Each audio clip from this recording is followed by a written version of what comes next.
and welcome everyone to the platform of Physics Wala Foundation. क्या हाल चाल है दोस्तों?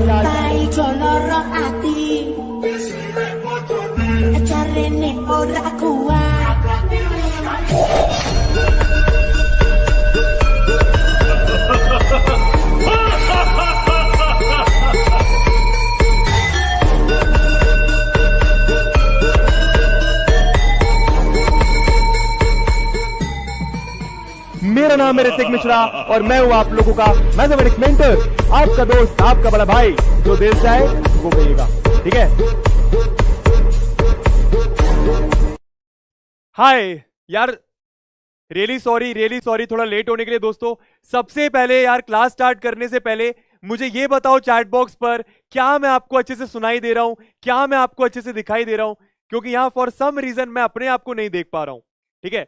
तो मुझे पता नहीं चल पा रहा है कि आपको मैं सुनाई दे रहा हूं या दिखाई दे रहा हूं कि नहीं। रिप्लाई करिए भैया चैट बॉक्स। अरे बहुत तेज चैट चल रही है भाई।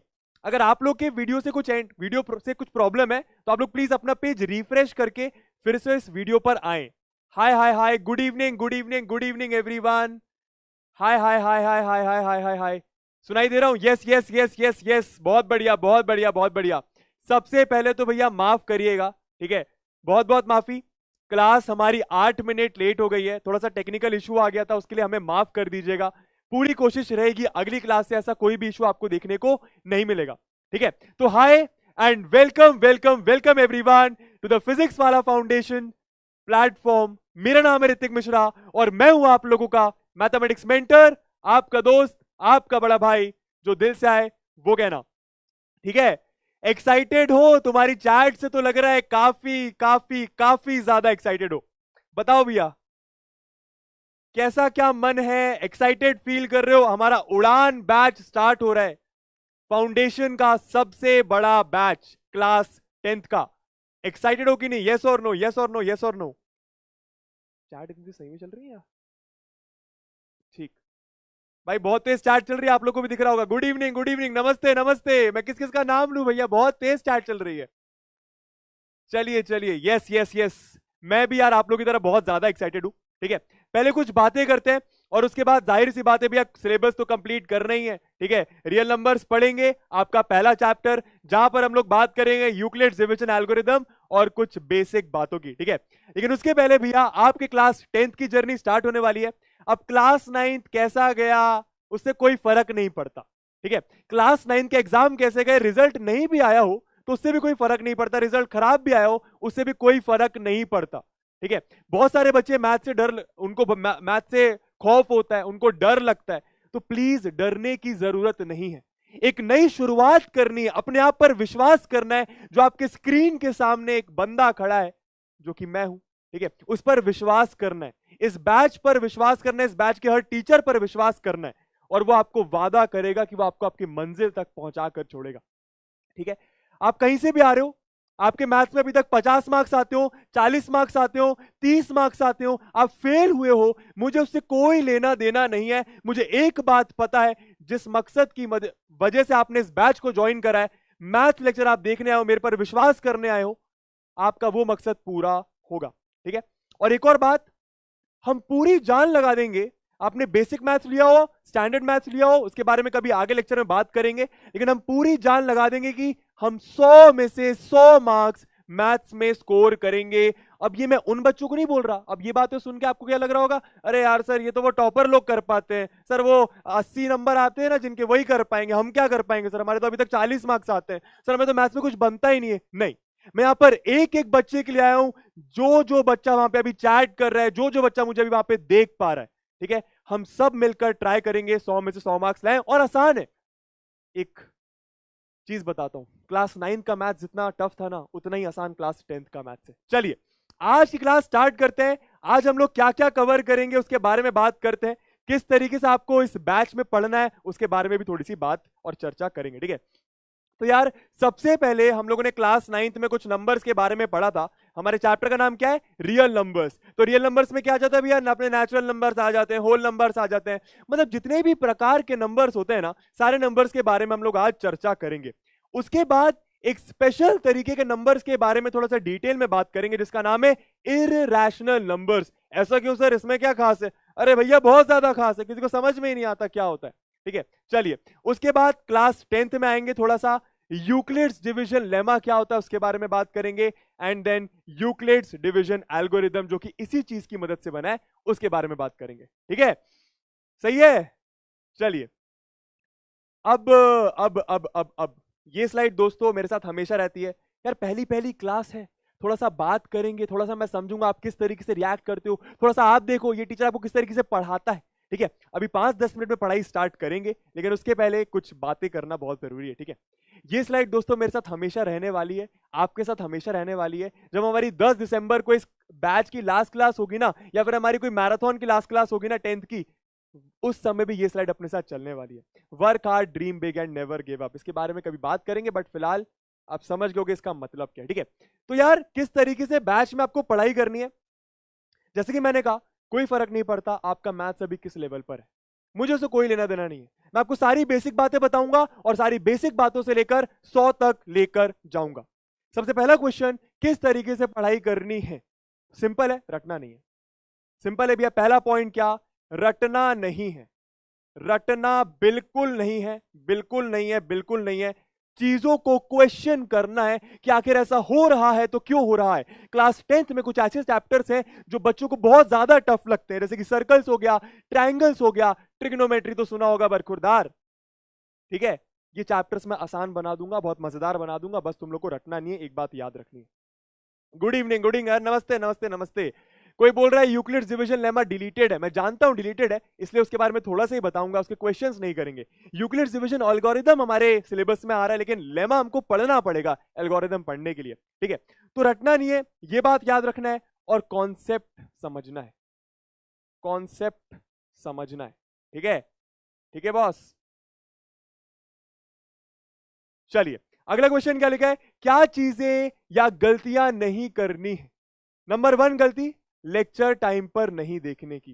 भाई अब इस हफ्ते में आपके मैथ्स के 3 लेक्चर हो जाएंगे, ठीक है, आज आपका मैथ्स का लेक्चर फिनिश हो जाएगा, तो ऐसा नहीं करना है कि भैया बैकलॉग बना लिया। सर बैकलॉग क्या होता है? मान लो अपनी इस हफ्ते की 3 क्लास मैथ्स की हुई, आपने देखी ही नहीं, तो अब अगले हफ्ते भी तो 3 क्लास मैथ्स की होने वाली है ना, तो इस हफ्ते की 3 क्लास कौन देखेगा? ये आपका 3 क्लास बैकलॉग बन गया। मतलब जो क्लास आपने छोड़ दी है, समझ में आ रहा है, उस क्लासेस को बैकलॉग बोलते हैं। तो आपको बैकलॉग नहीं बनने देना, आपको पूरी कोशिश करनी कि आप क्लासेस उसी टाइम पर देखो जब क्लासेस हो रही हैं, और किसी रीजन की वजह से नहीं देख पाओ, या क्रिकेट खेलने जाना है, कोई भी रीजन हो सकता है, कभी कभी कभी कभी कभी कभी, तो उसको आप रिकॉर्डेड फॉर्म में रात में उसी दिन कंप्लीट करो। और उस दिन नहीं भी कंप्लीट कर पा रहे तो उस वीक में सैटरडे या संडे की क्लास में कंप्लीट करो। मोटा मोटा मैं ये कहना चाह रहा हूं, मान लो रियल नंबर्स में अगर मैं 4 लेक्चर आपको देने वाला हूं, तो पहला लेक्चर देख के दूसरे लेक्चर में आना है, दूसरा लेक्चर देख के तीसरे लेक्चर में आना है, तीसरा लेक्चर देख के चौथे लेक्चर में आना है, नहीं तो समझ में कैसे आएगा बरखुरदार। क्लियर हो रहा है? अगर क्लियर हो रही है सारी बातें तो लिखो चैट बॉक्स पे CH क्लियर है। ये ऐसी ऐसी चीजें मैं बताता रहूंगा आपको धीरे धीरे। चलिए, तो गलती समझ में आ गई, बैकलॉग नहीं बनने देना है और पढ़ाई कॉन्स्टेंटली करते रहनी है। ठीक है, मैं ज्यादा पढ़ाई करने को नहीं बोल रहा, बस इतना बोल रहा हूं, एक क्लास अटेम्प्ट करो दिन की। ठीक है, चलिए अब यार ये बहुत सारे बच्चों को डाउट होता है कि बुक्स कौन सी फॉलो करनी है। सबसे पहली बात, कोई बुक फॉलो करने की जरूरत नहीं है। ठीक है, आपको बेसिक चीज है कि लेक्चर देखना है। मैं यहाँ पे पूरी जान लगा दूंगा यार, देखो जब मैं यहाँ पे आता हूं ना, तो मेरे पास 5-6 बुक्स एक साथ रखी होती हैं, वो 5-6 बुक्स का कंटेंट निकालकर मैं ये एक लेक्चर में आपको देता हूं। कहने का मतलब, आप चाहो तो कोई बुक खरीद लो, अभी मैं नाम यहाँ पे नाम लिख दूंगा। अगर आपका मन नहीं है खरीदने का, किसी रीजन की वजह से आप बुक नहीं ले पा रहे हो, तो कोई दिक्कत की बात नहीं है जनाब। क्यों? मैं सारे बुक के क्वेश्चंस मिला जुला कर आपको यहां पर करवा दूंगा। ठीक है, CH, अरे बहुत तेज आ गए, बहुत तेज CH आ गया। चलिए, तो नंबर 1 पॉइंट हमको समझ में। अच्छा, अब मैंने बता दिया लेक्चर देखो, और उसके बाद अभी DHA के बारे में बात करेंगे। लेकिन अगर कोई बुक लेनी है तो मैं आपको एडवाइस करता हूं भैया, आपकी बेसिक बुक NCERT सबके पास होती है। ठीक है, इसके बाद प्लस RD शर्मा चाहो तो ले सकते हो। मैं ये नहीं बोल रहा लेना है, मैं ये नहीं बोल रहा लेना है, जितना मैं कराऊंगा वो मोर देन इनफ है। ठीक है, मैं RD शर्मा के सारे क्वेश्चंस आपको लेक्चर में ही करवा दूंगा, ये मेरा वादा है। ठीक है, ये मेरा वादा है।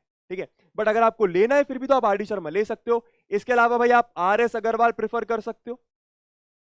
ठीक है, ये मैं क्यों बता रहा हूं, क्योंकि पता है अभी 3-4 महीने बाद या फिर एग्जाम के टाइम पे बच्चे पूछते हैं सर कौन सी बुक से पढ़े सर, सर एनसीईआरटी से क्वेश्चन आता है, सर आरडी शर्मा से क्वेश्चन आता है, सर कुछ समझ नहीं आता। मैं बोल तो रहा हूँ सिर्फ लेक्चर देखना है, सिर्फ लेक्चर देखना और कुछ नहीं करना, ठीक है। और उसके बाद अगर आप चाहो तो ये बुक्स ले सकते हो, बाकी लेने की बिल्कुल जरूरत नहीं है, ठीक है।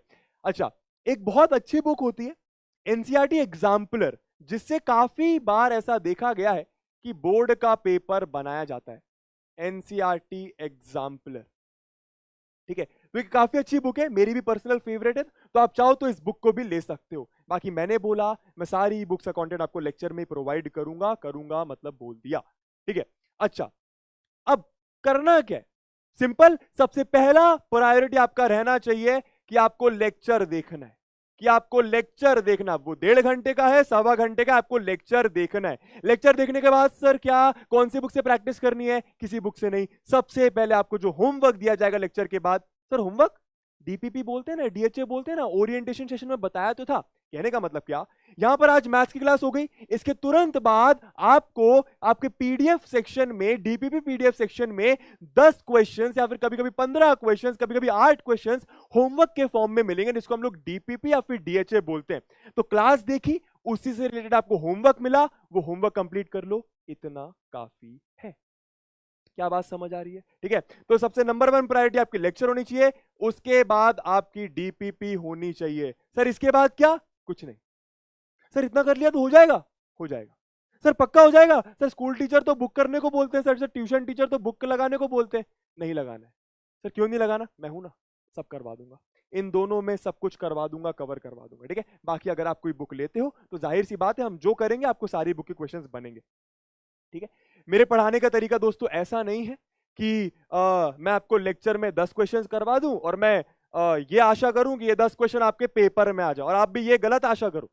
ऐसे नहीं करना कि सर ये क्वेश्चन आएगा क्या, सर ये क्वेश्चन आएगा क्या, ऐसा नहीं, ठीक है। मैं आपको ऐसा कॉन्सेप्ट सिखाऊंगा कि किसी भी बुक का कोई भी क्वेश्चन आप करोगे, नहीं बनेगा वो अलग बात है, ठीक है, आप ट्राई करोगे, आप में वो कॉन्फिडेंस होगा।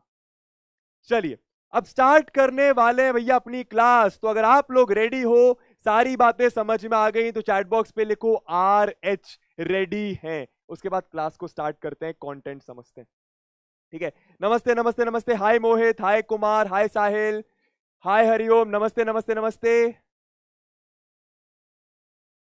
पोल्स भी करेंगे, टेंशन मत लो, पोल्स भी करेंगे, पोल्स के लिए यहाँ पे ऑप्शन है अपने पास।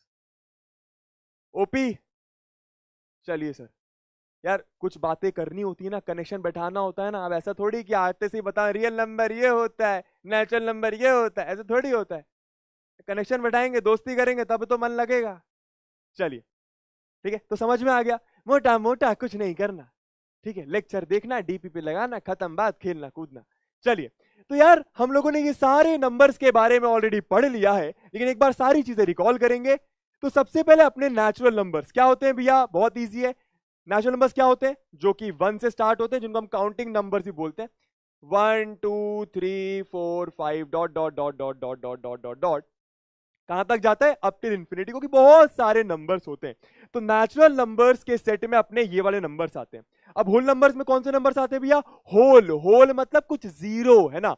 तो नेचुरल नंबर के अगर झोले में, अगर इसके सेट में मैं जीरो डाल देता हूं तो अपने होल नंबर्स आ जाते हैं। ये बहुत बेसिक सी बात है, आप लोग को पता है, बट फिर भी अपन रिकॉल करेंगे, ठीक है।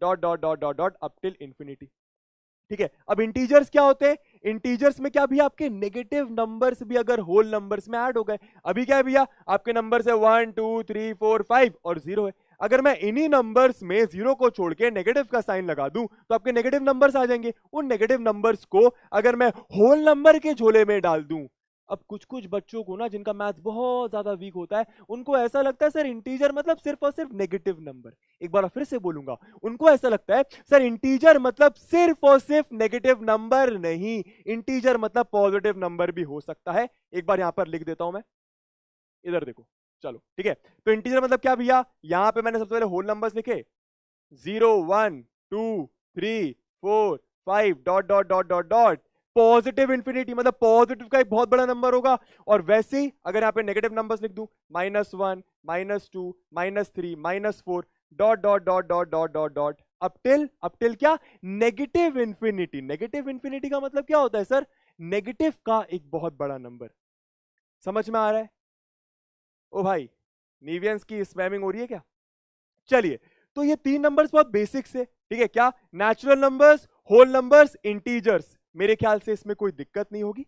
अब चलते हैं कि रैशनल नंबर्स क्या होते हैं। आप लोगों ने ऑलरेडी पढ़ा है 8th क्लास में, 9th क्लास में, बट एक बार फिर से रिकॉल करेंगे, ठीक है। तो यार रैशनल नंबर्स रिकॉल करने से पहले ये कुछ वर्ड्स हैं, ये कुछ टर्म्स है, बहुत इंपॉर्टेंट टर्म्स है। अब क्यों इंपॉर्टेंट अभी आपको समझ में आएगा, ठीक है। नेगेटिव इंटीजर्स का मतलब क्या? इंटीजर्स मतलब क्या? Whole numbers plus negative numbers, whole numbers plus negative के नेचुरल नंबर्स, समझ में आए? अच्छा, नेगेटिव इंटीजर्स का मतलब क्या? सिर्फ और सिर्फ नेगेटिव इंटीजर, सिर्फ और सिर्फ नेगेटिव नंबर्स। कहने का मतलब क्या? आप ले लो भैया, आपका -1 ले लो, -2 ले लो, -3 ले लो, -4 ले लो, -5 dot dot dot dot dot dot dot dot ऐसे ऐसे ऐसे, समझ में आ रहा है? तो ये आपके नेगेटिव इंटीजर्स नेगेटिव पार्ट में आ जाते हैं। अब ये स्लाइड में क्यों लेके आया? ताकि आपको इस वर्ड का मतलब समझ में आए। आप लोग बताओ भाई इस वर्ड का मतलब क्या है, गेस करो जरा। नॉन नेगेटिव इंटीजर्स का मतलब क्या, बताइए। नॉन नेगेटिव इंटीजर्स का मतलब क्या? नमस्ते नमस्ते भैया, पढ़ते रहिए, सबकी चैट देख पाना बहुत मुश्किल है फिलहाल। नॉन नेगेटिव इंटीजर्स का मतलब बताइए। Sir class was at 4 PM। अच्छा, ये वाला अपडेट देना भूल गया यार, आप लोगों की हैवी डिमांड थी कि सर क्लास थोड़ा सा लेट करिए, तो अब आप लोगों की क्लास 4 बजे नहीं होगी। 4 बजे वाली क्लास अब आपकी हमेशा 4:30 होगी, और हमेशा ऐसे ही होगा, क्लास का टाइमिंग कभी भी चेंज नहीं होगा, ठीक है। और जो 6 बजे वाली क्लास थी वो अब आपकी 6:30 पर शिफ्ट हो जाएगी। ये आप लोग की डिमांड थी ओरिएंटेशन सेशन में। पॉजिटिव पॉजिटिव नंबर्स क्या बोल रहा है भैया? पॉजिटिव नंबर्स, पॉजिटिव नंबर्स गलत, मतलब थोड़ा सा सही है। कोई हाँ, कोई लिख रहा है 0, कोई हाँ, मैं समझ गया, तुम्हारी भावना समझ गया। देखो भाई, नॉन नेगेटिव मतलब क्या? नेगेटिव नहीं होना चाहिए। नॉन नेगेटिव मतलब क्या? नेगेटिव नहीं होना चाहिए। तो नेगेटिव नहीं होगा तो क्या होगा? सर पॉजिटिव होगा। मतलब क्या नॉन नेगेटिव इंटीजर्स का मतलब पॉजिटिव इंटीजर्स होता है? नहीं, इनकम्प्लीट आंसर है, 0 भी होगा। कहने का मतलब क्या, फिर सुनना। नॉन नेगेटिव मतलब जो नेगेटिव ना हो, मतलब पॉजिटिव हो। तो पॉजिटिव क्या आपके नंबर्स क्या हो गए? 1 2 3 4 5 dot dot dot dot dot up till infinity. लेकिन नॉन नेगेटिव इंटीजर्स में आपका 0 भी इंक्लूड हो जाता है। क्या होता है? 0 भी इंक्लूड हो जाता है। क्या ये बात समझ आई? तो अगर आपसे नॉन नेगेटिव बोला जा रहा है मतलब पॉजिटिव प्लस 0, मतलब क्या? Positive plus 0। ये बात समझ में आनी चाहिए। अब ये सर आपने क्यों यूज करा? कभी कभी क्या होता है ना, क्वेश्चन करते वक्त आपको क्वेश्चन में लिखा होगा नॉन नेगेटिव इंटीजर्स, तो आप ना उसमें 0 को काउंट नहीं करते, जो कि गलती है, ठीक है। चलिए, हाँ वेरी गुड, दूसरा नाम बता रहे हो आप लोग इसका, ठीक है। बहुत बेसिक सी क्लास है तो सब लोग आंसर भी कर पा रहे होंगे। नॉन नेगेटिव इंटीजर्स का आप देखो ना, कौन कौन से नंबर्स आ रहे हैं इसमें? 0 1 2 3 4 5। सर ये तो कुछ होल नंबर्स भी होता है। हाँ एकदम सही। कहने का मतलब आप नॉन नेगेटिव इंटीजर्स को मोटा मोटा होल नंबर्स कह सकते हो, ठीक बात। चलिए अब इजी है। पॉजिटिव इंटीजर्स का मतलब क्या? जो पॉजिटिव हो, समझ में आ रहा है? मतलब आपके ये हो गए 1 2 3 4 5 dot dot dot dot dot dot dot dot dot. Positive integers में 0 नहीं आएगा, याद रखिएगा। और नॉन पॉजिटिव का मतलब क्या? जो पॉजिटिव ना हो। पॉजिटिव नहीं होगा तो क्या होगा? नेगेटिव होगा। नेगेटिव प्लस 0, याद रखिएगा, नेगेटिव प्लस 0। समझ में आई बात? अगर इतनी बात समझ आ गई तो चैट बॉक्स पे लिखो SG समझ गए, SG समझ गए। लिखिए भैया SG समझ गए। हाँ आप इसको नेचुरल नंबर्स भी बोल सकते हो, ठीक है। चलिए भैया, चले आगे। SG, SG भाई साहब, इतना जोश, इतना जोश, ऐसा ही जोश दोस्तों 10 क्लास बाद भी होना चाहिए, ठीक है। चलिए समझ गए। चलिए आगे चलते हैं भैया, रैशनल नंबर्स की बात करते हैं। अब रैशनल नंबर मतलब क्या? कोई भी नंबर, कोई भी नंबर जिसको आप P/Q के फॉर्म में लिख सकते हो, कोई भी नंबर जिसको आप P/Q के फॉर्म में लिख सकते हो, जहां पे आपका P एंड Q क्या होना चाहिए? P एंड Q आपका इंटीजर होना चाहिए। क्या होना चाहिए? Integer number. अब इंटीजर नंबर सबको पता है, ठीक है। और Q आपका 0 के बराबर नहीं होना चाहिए। ये 3 कंडीशन सेटिस्फाई होंगी, मतलब आपका रैशनल नंबर होगा।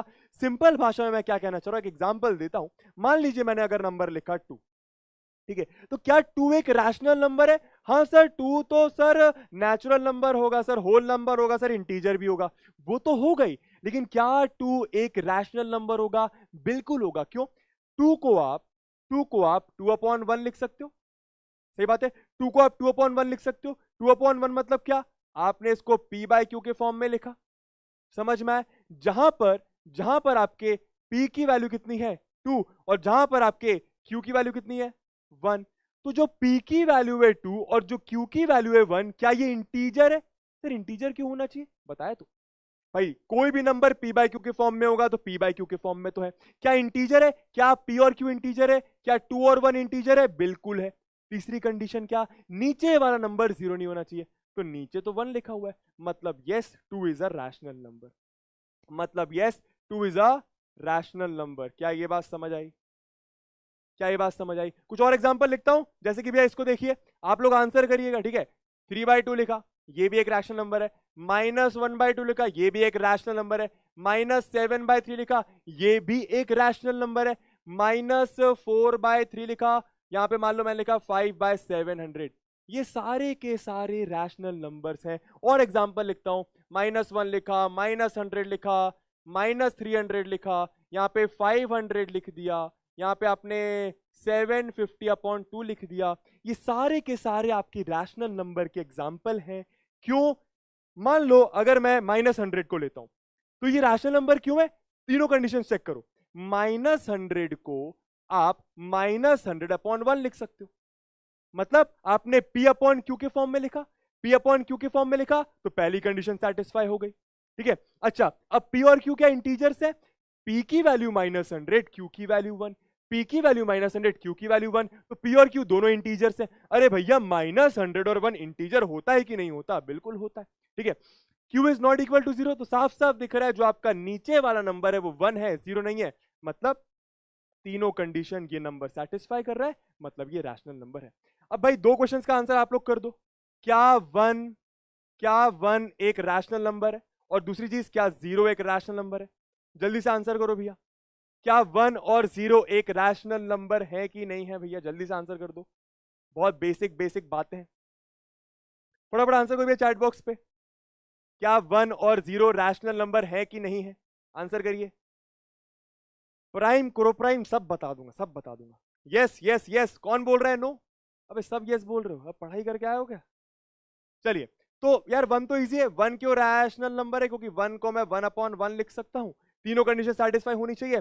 p/q के फॉर्म में लिख दिया, जहां पे p और q, p की वैल्यू 1, q की वैल्यू 1, दोनों ही इंटीजर है और नीचे वाला नंबर 0 नहीं है, तो ये तो रैशनल आपका हो गया। 0 के बारे में क्या कह रहे हैं भैया? 0 को मैं 0/1 लिख सकता हूं। सर आपने तो कुछ ऐसा बोला था, ये q is not equal to 0। हाँ तो q is not equal to 0 ना, p तो 0 हो सकता है। समझ में आ रहा है भाई? ये आपका p/q के फॉर्म में, ठीक है। p की वैल्यू 0 है, q की वैल्यू 1 है, q 0 नहीं है। समझ में आया? तो ये भी आपका एक रैशनल नंबर हो गया, ठीक है। चलिए, अब यार बहुत ही ज्यादा इंपॉर्टेंट चीज की बात करते हैं। क्लास 9th में पढ़ी थी, लेकिन 10th में भी पढ़ना इक्वली इंपॉर्टेंट है, ठीक है। डेसिमल एक्सपेंशन क्या होता है रैशनल और इरैशनल नंबर का? डेसिमल एक्सपेंशन का मतलब क्या? एक एग्जांपल देता हूं, देखो भाई, मानो मैंने कोई रैशनल नंबर लिखा, ब्लू से नहीं करते हैं दोस्तों, इसको अपन येलो से करते हैं। मानिए भैया, मैंने कोई रैशनल नंबर लिखा आपका 1/2, ठीक। 1/2, जब आप 1 को 2 से डिवाइड करोगे तो कुछ डेसिमल में आंसर आएगा। कितना आएगा? कितना आएगा भैया? 0.5। ये करना तो आता ही होगा, समझ में आया? तो एक रैशनल नंबर का आपको डेसिमल एक्सपेंशन दिखा कि कुछ ऐसा दिख रहा है, समझ में आया? अब ये वाला नंबर का करो भैया, मान लो 2/9 लेता हूं मैं, मान लो 2/9 लेता हूं, तो फटाफट इसका आंसर बताओ भैया डेसिमल में, जल्दी से बताना। अच्छा, ये रैशनल नंबर तो है ना? क्या ये रैशनल नंबर है? बिल्कुल है। क्यों? p/q के फॉर्म में लिखा है, p की वैल्यू 2, q की वैल्यू 9, दोनों ही इंटीजर है और नीचे वाला नंबर 0 नहीं है। समझ में आ रहा है? चलिए, तो मैं आपके लिए इसको सॉल्व करता हूं, ठीक है। 2/9, तो 9 इधर लिखा, 2 इधर लिखा, 2 को मैं 9 से डिवाइड कर रहा हूं, तो सबसे पहले भैया पॉइंट लगा के यहाँ पे 0 लगाना पड़ेगा। सही बात है? बिल्कुल सही बात है सर। तो यहाँ पे आ गया आपका 9 2 18, ठीक है। ये आपका 2 बचा, 2 बचा, फिर क्या करना पड़ेगा? अब एक बार डेसिमल ले लिया है तो यहाँ पे एक बार और 0 लगा लो। समझ में आ रहा है? अच्छा, फिर से यहाँ पे क्या जाएगा? 9 2 18, फिर से 2 आ गया। सर बार बार 2 आ रहा है, समझ में आ रहा है? फिर से 0 लगाओगे तो फिर 9 2 18 आ गया, फिर से 2 आ गया, तो ये तो कभी एंड होने ही नहीं वाला। समझ में आ रहा है? Very good. अब आप लोग खुद ही आंसर कर रहे हो क्या कि सर इसका डेसिमल एक्सपेंशन कुछ 0.222222 dot dot dot dot dot dot dot dot dot ऐसा आने वाला है। समझ में आया? अब ये नंबर्स कैसे, ये नंबर्स आपके रैशनल नंबर है। मैं ये पता कर रहा हूं कि रैशनल नंबर का डेसिमल एक्सपेंशन दिखता कैसे। ठीक है, तो आप लोग को मोटा मोटा समझ में आ गया होगा क्या। दो तरीके के डेसिमल एक्सपेंशन होते हैं रैशनल नंबर के, एक तो होता है टर्मिनेटिंग और एक होता है नॉन टर्मिनेटिंग रिपीटिंग। सर क्या भारी वर्ड है, क्लास 9th में ऑलरेडी पढ़ा है, एक बार रिकॉल करते हैं। ठीक है, टर्मिनेटिंग का मतलब क्या, जो पूरा का पूरा डिवाइड हो जाए फिर रुक जाए। टर्मिनेट हो जाए मतलब रुक जाए। कहने का मतलब क्या, 1/2 एक रैशनल नंबर था, 1/2 एक रैशनल नंबर था भाई, 2 ने 1 को पूरा डिवाइड करा, आंसर 0.5 आया, डेसिमल रुक गया ना। देखो ना यहां पे क्या हो रहा है, रुक नहीं रहा है, लेकिन यहां पे रुक गया, तो इसको बोलेंगे टर्मिनेटिंग। इसको क्या बोलेंगे, टर्मिनेटिंग। समझ में आ रहा है? यहां पे अपन लिख देते हैं भैया टर्मिनेटिंग। समझ में आ रहा है? तो हमको यह समझ में आया कि कोई भी रैशनल नंबर होगा, अगर आप उसका डेसिमल एक्सपेंशन निकालोगे तो वो टर्मिनेटिंग आ सकता है।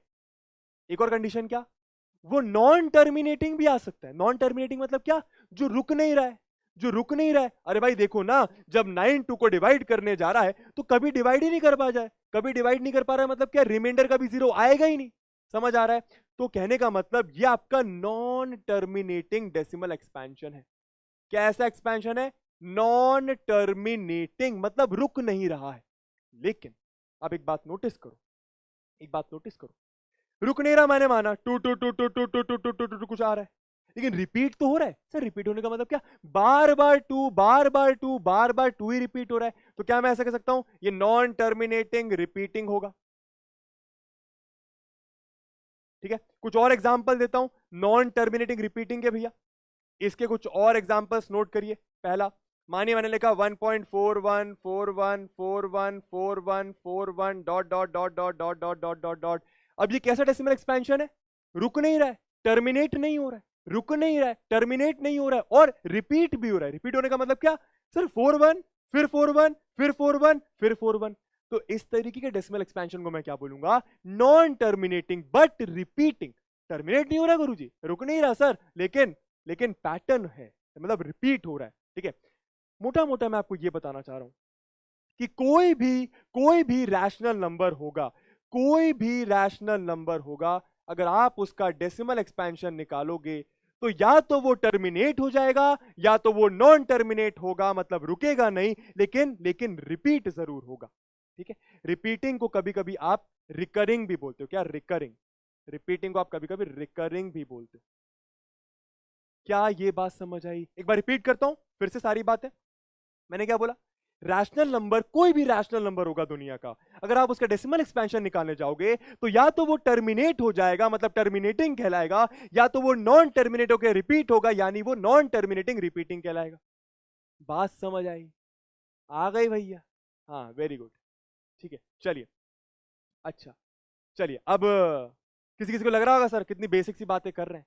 दोस्तों देखो, बेसिक की बातें करना जरूरी है। आप ये सोचो, मैं यहां पर उसके लिए थोड़ी आया हूं जिसको सब कुछ आता है, या फिर उसको थोड़ा बहुत आता है। मैं उसके लिए आया हूं जिसको कुछ भी नहीं आता मेरे भाई। तो सर फिर हमारा क्या होगा, जिनको आता है उनका, हमको तो आगे पढ़ाई करनी है। अरे तेरे को मिलेगा ना आगे, देखना क्लास 15 मिनट और करेंगे ना यूक्लिड्स डिवीजन एल्गोरिथम, लेकिन ये पढ़ना जरूरी है। चलिए, अब यार रैशनल नंबर तो समझ गए क्या, कि रैशनल का डेसिमल एक्सपेंशन निकाला तो कुछ ऐसा होगा। इरैशनल नंबर का मतलब क्या, ऐसा। Non terminating non repeating, non terminating non repeating मतलब, कुछ एग्जांपल देता हूं दोस्तों। जैसे मान लो पहला एग्जांपल आपका 1.411, फिर 4 1 1 फिर 4 4 बार 1 फिर 4 5 बार 1 मान लो, dot dot dot dot dot dot dot dot dot. अब यहां पे दो चीजें समझो, डॉट डॉट डॉट का मतलब क्या है, कि रुक नहीं रहा, कि रुक नहीं रहा है। समझ में आ रहा है? ऑल्सो ऑल्सो क्या हो रहा है, रिपीट भी नहीं हो रहा। सर रिपीट कैसे नहीं हो रहा, देखो ना, पहले 4-1, पहले 4-1-1 था, फिर 4-1-1 है, फिर 4 4 बार 1 है, फिर 4 5 बार 1 है। ठीक है, यहां पर क्या था, यहां पर क्या था, 4-1 4-1 फिर 4-1 फिर 4-1 फिर 4-1, फिर तो रिपीट हो रहा है। लेकिन यहां पर ये एक तो नॉन टर्मिनेट, मतलब रुक नहीं रहा, और रिपीट भी नहीं हो रहा। तो ऐसे नंबर्स को मैं क्या बोलता हूं, क्या बोलता हूं, इररैशनल नंबर्स। क्या बोलता हूं, इररैशनल नंबर्स। इरैशनल का मतलब ये अजीब सा, समझ में आ रहा है? तो ये कुछ अजीब सा ही नंबर है। कुछ और एग्जांपल लिखता हूं। मानिए मैंने लिखा 0.001 0001 00001 00001 dot dot dot dot dot dot dot. खास बात नोट करिए, डॉट डॉट डॉट का मतलब क्या? रुक नहीं रहा, टर्मिनेट नहीं हो रहा, मतलब नॉन टर्मिनेटिंग है, और नॉन रिपीटिंग है, मतलब क्या? 001 फिर 0001 फिर 4 बार 01, मतलब कुछ रिपीट नहीं हो रहा। मान लो अगर ये ऐसा होता 001 फिर 001 फिर 001 फिर 001, तो रिपीट हो रहा है ना, रुक नहीं रहा लेकिन रिपीट तो हो रहा है, तो उसको मैं रैशनल नंबर कह देता। बात समझ आई? बात समझ आई? चलिए, तो अब बात करते हैं इरैशनल नंबर्स की। ठीक है, इरैशनल नंबर्स का डेसिमल एक्सपेंशन तो आप समझ गए। ठीक है, अब आपने सुना होगा कि अब मैं आपको अच्छे से समझाता हूं कि इरैशनल नंबर्स पहचानते कैसे हैं। आप लोग को एग्जांपल पूछो तो आप बोले √2 सर, √3 सर, √4 तो नहीं होता, खैर सर, √5 सर, √6 सर, √7। एकदम सही कह रहे हो, लेकिन मैं आपको एग्जैक्टली बताऊंगा कैसे पहचानना है इरैशनल नंबर। चलिए, तो इरैशनल नंबर के कुछ एग्जाम्पल अगर मैं आपसे पूछूंगा, तो सबसे पहले आप बोलोगे सर √2 हो गया, सर √3 हो गया, कुछ कुछ ऐसे नंबर्स हो गए। लेकिन आप 3 तरीके से पहचानो इरैशनल नंबर्स क्या होते हैं। सबसे पहले अगर मैं उसके डेसिमल एक्सपेंशन की बात करूं, तो आप लोग क्या सीखे? किसी भी इरैशनल नंबर का डेसिमल एक्सपेंशन क्या होगा? Non terminating and non repeating. तो पहली पहचान तो ये। एग्जाम्पल के फॉर्म में एक और लिखता हूं भैया। मैंने लिखा मान लो 2.112 फिर 113 फिर 1425679 dot dot dot dot dot dot dot dot dot dot dot dot dot. कैसा नंबर है? नॉन टर्मिनेट, मतलब रुक नहीं रहा और रिपीट भी नहीं हो रहा। कुछ 112 है, फिर 113 है, फिर 14 है, फिर 256 को समझ में नहीं आ रहा, तो ऐसा नंबर आपका इरैशनल नंबर कहलाएगा।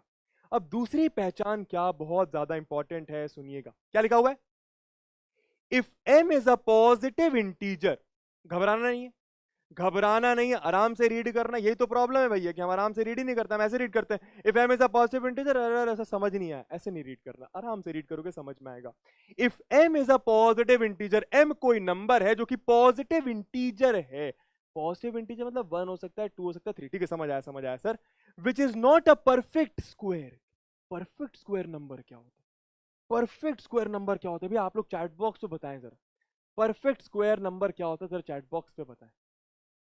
√4 इज रैशनल, एकदम सही, उसके बारे में बात करेंगे, डोंट वरी।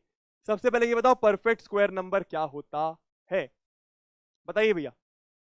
और साथ साथ अपने ना क्लास में पानी रखा करो, पानी वानी पी लिया करो। परफेक्ट स्क्वायर नंबर क्या होता है बताइए।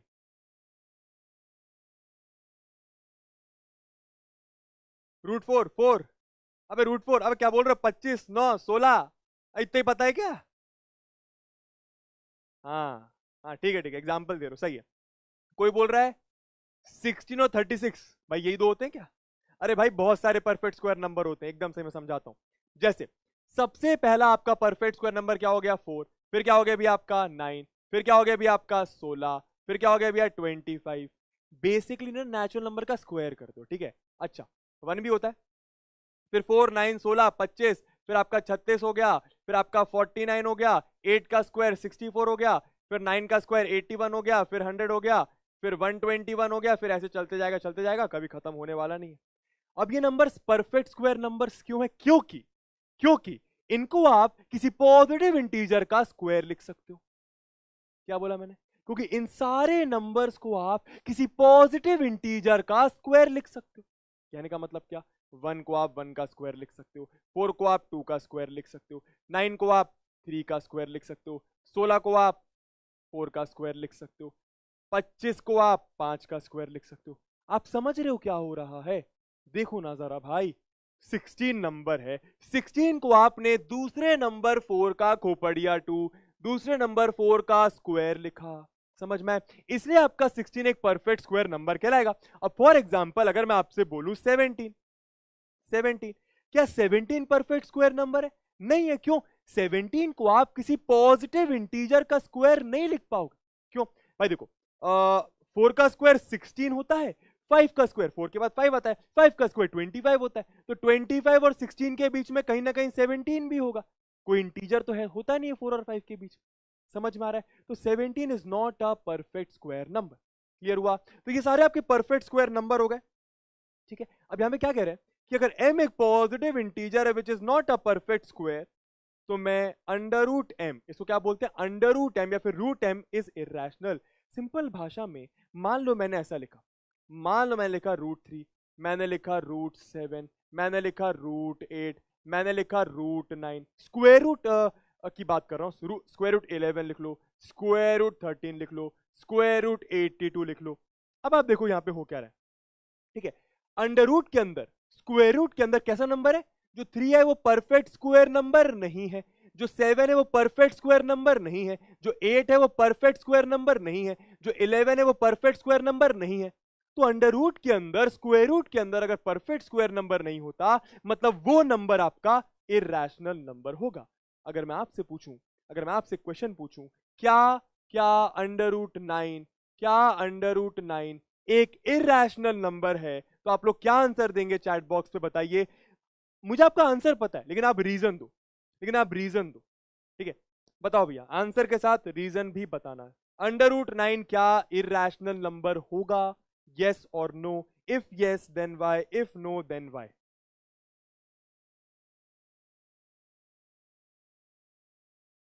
Sir why m can not be negative, कभी बाद में बताऊंगा दोस्त, उड़ान में बताऊंगा, लेकिन कभी बाद में, आज की बात नहीं, अभी बताऊंगा तो वो खिंच जाएगा लंबा। वेरी गुड, ये इरैशनल नंबर नहीं होगा, ये एक रैशनल नंबर है। क्यों रैशनल है?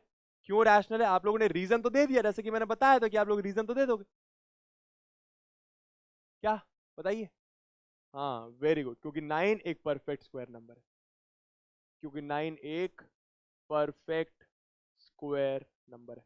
ठीक है, अब अगला पॉइंट भी आप खुद ही समझ जाओगे। अब समझ रहे हो मैं क्या बता रहा हूं? पहचान बता रहा हूं इरैशनल नंबर की, पहचाने कैसे। ठीक है, अच्छा टाइप 3 की बात करें, अगर m एक पॉजिटिव इंटीजर है which is not a perfect cube. अब परफेक्ट क्यूब नंबर क्या होता है भैया?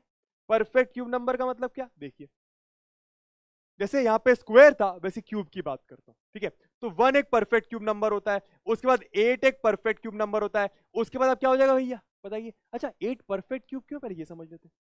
8 भाई आपका परफेक्ट क्यूब क्यों है? देखो, क्योंकि 8 को आप किसी पॉजिटिव इंटीजर का, किसी पॉजिटिव इंटीजर का क्यूब लिख सकते हो, इसलिए 8 आपका परफेक्ट क्यूब नंबर। ठीक है, 3 का क्यूब आपका 27 हो जाएगा। ठीक है, 4 का क्यूब आपका 64 हो जाएगा, 5 का क्यूब आपका 125 हो जाएगा। समझ में आ रहा है? तो ये सारे नंबर्स आपके परफेक्ट क्यूब है। क्यों? क्योंकि 27 को आप 3 का क्यूब लिख सकते हो, 64 को आप 4 का क्यूब लिख सकते हो, 125 को आप किसी पॉजिटिव इंटीजर 5 का क्यूब लिख सकते हो। इसलिए ये सारे नंबर्स क्या है भैया? आपके परफेक्ट क्यूब नंबर्स हैं। अब यहां पे क्या बोल रहा है कि अगर क्यूब रूट के अंदर, अगर क्यूब रूट के अंदर मैं एक ऐसा नंबर लिखूं जो कि परफेक्ट क्यूब नहीं है, ऐसे कौन से नंबर्स होंगे परफेक्ट क्यूब नहीं भाई? जो इनके बीच में आ रहे होंगे, जो इनके बीच में आ रहे होंगे, जैसे 1 और 8 के बीच में आपका 2 आ गया, 3 आ गया, 4 आ गया, 5 आ गया, 6 आ गया। ठीक है, तो अगर मैं क्यूब रूट के अंदर डाल दूं cube root of 2, cube root of 3, cube root of 4, cube root of 5, तो ये सारे के सारे आपके इरैशनल नंबर्स हैं। घबराए तो नहीं? घबराए तो नहीं? बोलो भैया, घबराए तो नहीं? ठीक है, समझ आया? फिर ये क्या है क्यूब रूट, को समझ में नहीं आ रहा? अरे पावर 1/3, चलो एक बार बता भी देता हूं भाई। इधर देखो, इधर देखो, मान लो ऐसा लिखा है क्यूब रूट ऑफ 2, इसका मतलब होता है 2 की पावर 1/3, ये बात तो पता है ना। मान लो ऐसा लिखा है स्क्वायर रूट ऑफ 2, इसका मतलब होता है 2 की पावर 1/2। ठीक है, अब एक समझ आ गया? बहुत बढ़िया, बहुत बढ़िया, बहुत बढ़िया, बहुत बढ़िया। चलिए, चलिए भैया, अब यार कुछ इंपॉर्टेंट पॉइंट, कुछ इंपॉर्टेंट पॉइंट। ठीक है, तो इरैशनल सबको क्लियर हुआ? रिकॉल करो, इरैशनल नंबर मतलब क्या? सर जिसका decimal expansion non terminating, non repeating हो। ठीक है, दूसरा पॉइंट क्या? सर अगर स्क्वायर रूट के अंदर परफेक्ट स्क्वायर नंबर नहीं हो तो इरैशनल नंबर होगा। सर अगर क्यूब रूट के अंदर परफेक्ट क्यूब नंबर नहीं हो तो भी इरैशनल होगा। क्या इरैशनल नंबर अच्छे से समझ में आ गए? अगर आ गए तो चैट बॉक्स पे लिखो ए जी आ गए। लिखो ए जी आ गए। नमस्ते नमस्ते, थैंक यू रितिका जी। विपुल जी एकदम सही कह रहे हैं, चैट बहुत तेज चल रही है भैया। लैग हो गया क्या एकदम से? थोड़ा सा लैग हो गया दोस्तों।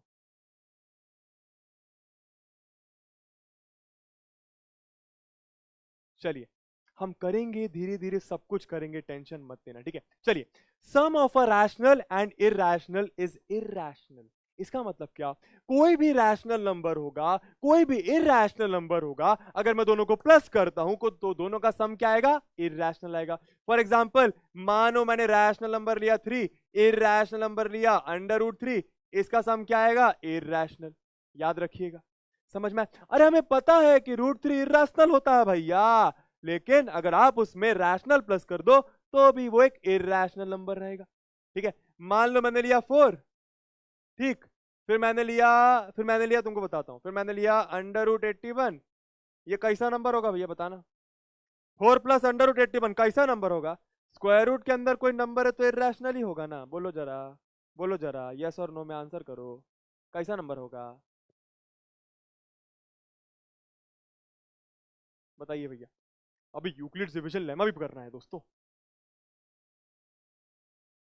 बताइए।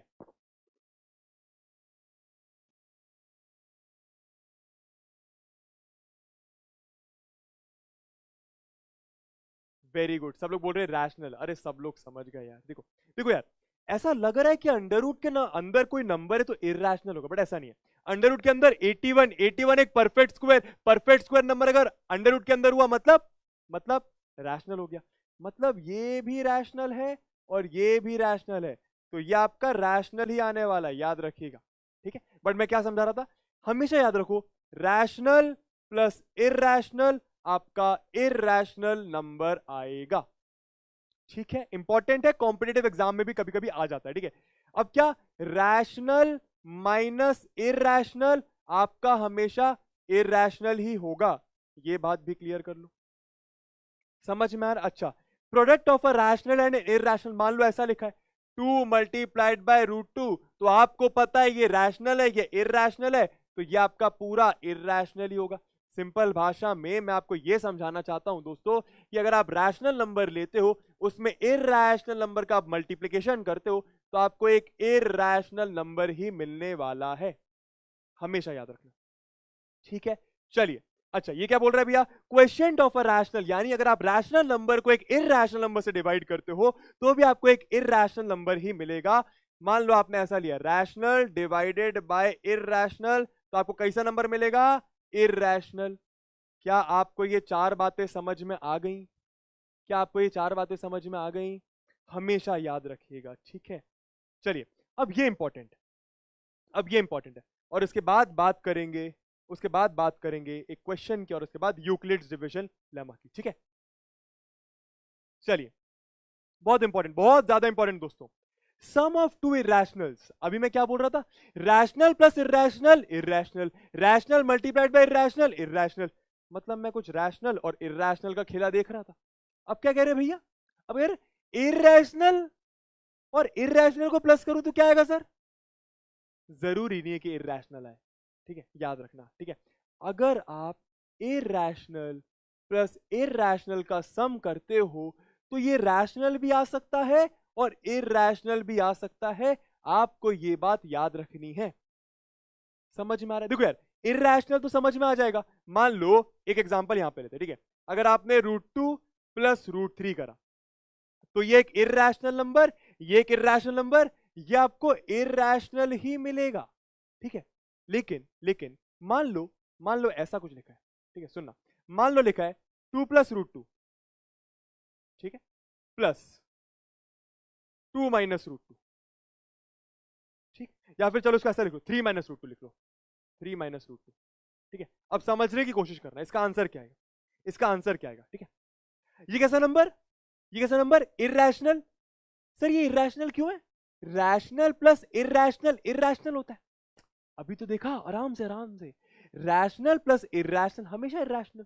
मतलब 2 एक रैशनल है, √2 एक इरैशनल है, इन दोनों को प्लस करोगे तो ये आपका इरैशनल नंबर होगा, समझ में आया? ये भी आपका इरैशनल नंबर होगा। क्यों? अब भी तो देखा था, रैशनल माइनस इर्रैशनल, इर्रैशनल होगा। इर्रैशनल प्लस इर्रैशनल कितना होगा, देखो ना, प्लस करोगे तो √2 से √2 कट जाएगा, प्लस का √2 माइनस का √2, 2 + 3 आपका 5 आ गया, और 5 एक रैशनल नंबर होता है। कहने का मतलब मैं आपको क्या समझाना चाह रहा हूं कि जरूरी नहीं है कि इर्रैशनल प्लस इर्रैशनल इर्रैशनल ही आए, वो रैशनल भी आ सकता है। क्या ये बात समझ आई? क्या ये बात समझ आई? क्या ये बात समझ आई भैया? बताइए। ऐसे आप बहुत सारे एग्जाम्पल लिख सकते हो, बहुत सारे, बहुत सारे। ठीक है, ठीक है। अच्छा, अब यहां पे देखो क्या लिखा है। अगर मैं इर्रैशनल माइनस इर्रैशनल करूं तो जरूरी नहीं है कि इर्रैशनल आए, रैशनल भी आ सकता है। ये बात आपको समझ में आनी चाहिए। क्लियर हो रहा है? फॉर एग्जाम्पल भाई देखो, अगर मैं √2 माइनस √5 करता हूं, अगर मैं √2 माइनस √5 करता हूं, तो ये तो इर्रैशनल आएगा। इर्रैशनल माइनस इर्रैशनल करता हूं तो इर्रैशनल ये वाला आएगा। लेकिन एक एग्जाम्पल देखते हैं जहां पे रैशनल आपका आंसर आ सकता है। ठीक है, मान लो मैंने लिया, मान लो मैंने लिया आपका 2 माइनस √2, मान लो मैंने लिया 2 माइनस √2, इसमें मैंने माइनस करा मान लो 3।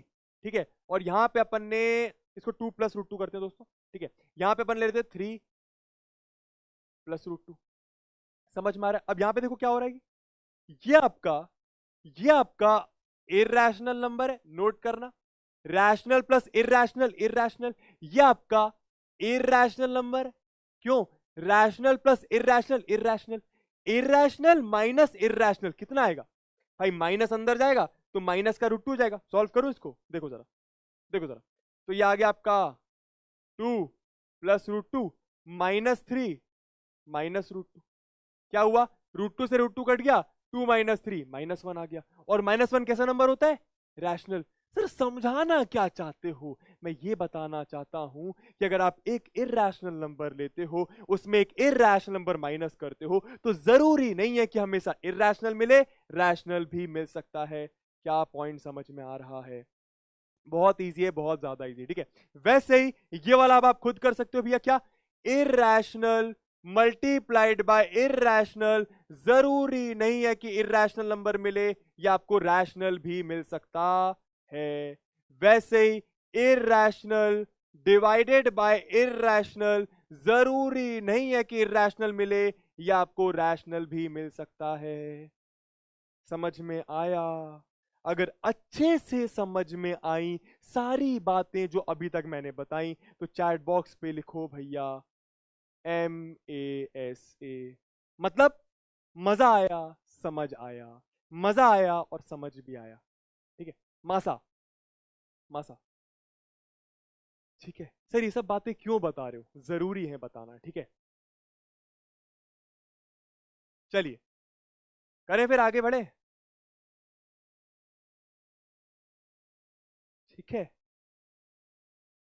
ओ भाई, चलिए दोस्तों, एक क्वेश्चन का जल्दी से आंसर करो, इसके बाद हम लोग करेंगे आपका यूक्लिड्स डिवीजन लेमा, जो कि क्लास 10th का बहुत इंपॉर्टेंट पार्ट है। ठीक है, बताइए भैया, इस क्वेश्चन का आंसर क्या होगा? यार हमेशा याद रखो, हमेशा याद रखो, और जैसे कि मैंने कहा, अगर आपको मेरी आंखों में देखकर अच्छे से देख लो, अगर सही में लगता है कि हाँ यार ये इंसान ना भरोसा करने लायक है, इस पर भरोसा करना चाहिए, तो बस जैसा जैसा मैं कहता हूं ना वैसा वैसा फॉलो करो। आपको क्लास 11th में भी काम आएगा, क्लास 12th में भी काम आएगा, और आपको लाइफ में भी जरूर काम आएगा। ठीक है, मैं आपसे झूठ नहीं बोलूंगा, लेकिन हाँ पहले विश्वास करो, आंखों में देखो, पहले विश्वास करो। ठीक है, मैं ये कहना चाह रहा हूं, जैसा जैसा मैं बोलूं बस वैसा वैसा फॉलो करो। आप जहां पे भी स्टैंड करते हो मैथ्स में, जहां पे भी स्टैंड करते हो, मैं आपको 100 तक पहुंचाऊंगा। 99 भी नहीं, 100 तक पहुंचाऊंगा। मैं बताऊंगा कैसे पहुंचना है। चलिए, आराम से क्वेश्चन रीड करना है। एक और मेरा आपको पॉइंट है। ठीक है, are the square roots of all positive integers irrational? अब ऐसा क्वेश्चन आता है तो घबराता है मन, लेकिन नहीं घबराएगा, आराम से रीड करते हैं। Are the square roots of positive integers of क्या? ऑल पॉजिटिव इंटीजर्स, मतलब क्या? मान लो कोई पॉजिटिव इंटीजर मैंने लिया 2, फिर मैंने लिया 4, फिर मैंने लिया 5, फिर मैंने मान लो लिया 7, फिर मैंने मान लो लिया 9, कुछ ऐसे एग्जाम्पल ले लिए। अब सारे तो एग्जाम्पल नहीं ले सकते ना, कुछ ऐसे एग्जाम्पल ले लिए। क्या बोल रहे हैं? इरेशनल। क्या सारे के सारे पॉजिटिव इंटीजर का स्क्वायर रूट कर दूं तो इर्रेशनल आएगा? सर ये तो इर्रेशनल आएगा। क्यों? स्क्वायर रूट के अंदर एक परफेक्ट स्क्वायर नंबर नहीं है, स्क्वायर रूट के अंदर एक परफेक्ट स्क्वायर नंबर है, मतलब ये रैशनल आएगा। समझ में आए? ये आपका इर्रेशनल आएगा, ये आपका इर्रेशनल आएगा, लेकिन ये आपका रैशनल आ जाएगा। क्यों? क्योंकि 9 स्क्वायर रूट के अंदर है और 9 आपका परफेक्ट स्क्वायर नंबर होता है। मतलब कहने का मतलब इस क्वेश्चन का आंसर हो गया नो, इस क्वेश्चन का आंसर हो गया नो।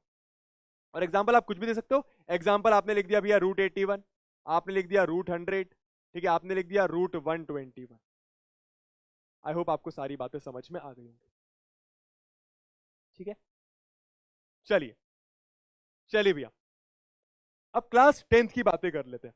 बहुत सारे बच्चे बोलेंगे sir Euclid's division lemma cut गया। अरे भाई मान लिया कट गया, लेकिन फिर भी तुमको काम आएगा। कहां काम आएगा? अबे तुम्हें एग्जाम में काम आएगा। सर कहां? यूक्लिड्स डिवीजन एल्गोरिदम थोड़ी कटा है, और लेमा की मदद से एल्गोरिदम अपन समझ पाएंगे। चलिए, तो यार अब ना बेसिकली क्या करना है, हमको प्रॉपर्टीज समझनी है दो पॉजिटिव इंटीजर्स की। कोई भी पॉजिटिव इंटीजर होता है, यानी 1 2 3 4 5, इनकी कुछ प्रॉपर्टीज होती है। दो प्रॉपर्टीज समझेंगे, यूक्लिड्स डिवीजन लेमा, या फिर उसको हम एल्गोरिदम के फॉर्म में भी देखेंगे, और एक फंडामेंटल थ्योरम ऑफ अरिथमेटिक। इसको हम लोग नेक्स्ट क्लास में डिस्कस करेंगे, इसको हम लोग नेक्स्ट क्लास में डिस्कस करेंगे, जो कि आपकी वेंसडे को है। बात करते हैं यूक्लिड्स डिवीजन लेमा की। ठीक है, वो वाला गाना सुना है, calm down calm down,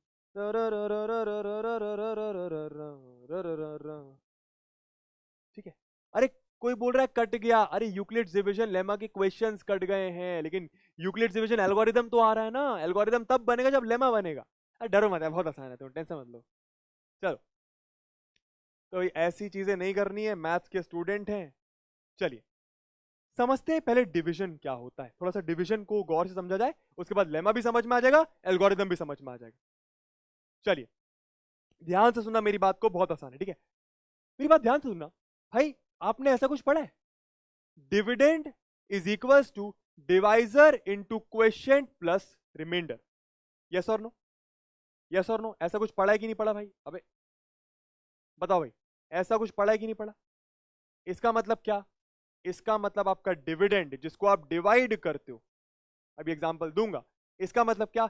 divisor जिससे आप डिवाइड करते हो, इसका मतलब क्या? जितने टाइम्स, इसको बोलते हैं आप क्वेश्चन, और इसको आप क्या बोलते हो? रिमाइंडर, जो आपका बच जाता है। ठीक है, अब एक एग्जांपल लेते हैं, इसी को अपन लोग यूक्लिड्स डिवीजन लेमा भी कहते हैं, अभी समझेंगे, ठीक है, जरा ध्यान दीजिएगा, ठीक है। अच्छा, मान लीजिए मैंने लिया 7 और मैंने लिया 48, क्या लिया मैंने? 48, ठीक है।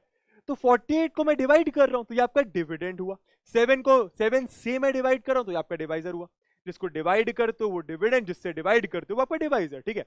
अच्छा, 7 6 जा 42, यहां पे बचा 6। फर्दर डिवाइड होगा क्या? नहीं होगा। क्यों? क्योंकि क्योंकि क्योंकि यहां पे आपका जो रिमाइंडर आ रहा है वो अब आपके डिवाइजर से छोटा हो गया। तो आपका रिमाइंडर आ रहा है वो आपके डिवाइजर से छोटा हो गया। तो काफी टेक्निकल लैंग्वेज है, लेकिन आपको समझ में आ रहा होगा, आगे डिवाइड नहीं होगा ना। अरे 7 बड़ा है, 6 छोटा है। अच्छा, अब जरा वैल्यूज डालो। डिविडेंड क्या? ये आपके कैपिटल डी, ये क्या आपका स्मॉल क्यू, ये आपका स्मॉल डी, और ये आपका स्मॉल आर। वैल्यू डाले जरा, जरा ध्यान से सुनना, ठीक है। तो यहां पे मैंने लिखा 48 is equals to 7 into 6 plus 7 into 6 plus 6। समझ में आ रहा है? ये बात समझ आई? ये बात समझ आई? ये बात समझ आई? बहुत इजी है ना भाई, ठीक है। ये आपका डिविडेंड, ये आपका डिवाइजर, ये आपका क्वोशिएंट, ये आपका रिमाइंडर, ये हुआ। अच्छा, इसी को बोलते हैं यूक्लिड्स डिवीजन लेमा। इसी को क्या बोलते हैं? Euclid's division lemma. समझ में आया? ठीक है। डिवीजन क्यों बोल रहे हैं? समझ में आ रहा होगा, डिवाइड कर रहे हैं। यूक्लिड क्यों बोल रहे हैं भैया? यूक्लिड भाई साहब ने देखा होगा। सर लेमा का मतलब क्या है? लेमा का मतलब समझाता हूं, ठीक है। अभी और अच्छे समझते हैं इस चीज को, ठीक है। लेमा का मतलब क्या, पहले वो देखो। लेमा मतलब a proven statement used to prove other statements. एक ऐसा स्टेटमेंट होता है लेमा जिसकी मदद से मैं कुछ और स्टेटमेंट्स प्रूव करता हूं। आप ये स्टेटमेंट देखो, इसकी मदद से हम क्या प्रूव करेंगे वो मैं आपको समझा दूंगा। स्टेटमेंट रीड करिए, घबराना नहीं है। स्टेटमेंट क्या दे रहा है भाई? It states that for two positive integers a and b, दो कोई भी पॉजिटिव इंटीजर्स होंगे a और b, there exist unique integers q and r such that a is equals to bq plus r। Sir ये क्या लिखा है? अरे कुछ नहीं, वही चीज लिखी है क्या? Dividend is equals to divisor into question plus remainder. घबराना नहीं है, घबराना नहीं है। सर ये क्या लिखा है? सर ये सर ये डरा रहा है मेरे को। भाई इसका मतलब क्या? देखो जरा, इसका मतलब क्या, जरा ध्यान देना, ठीक है?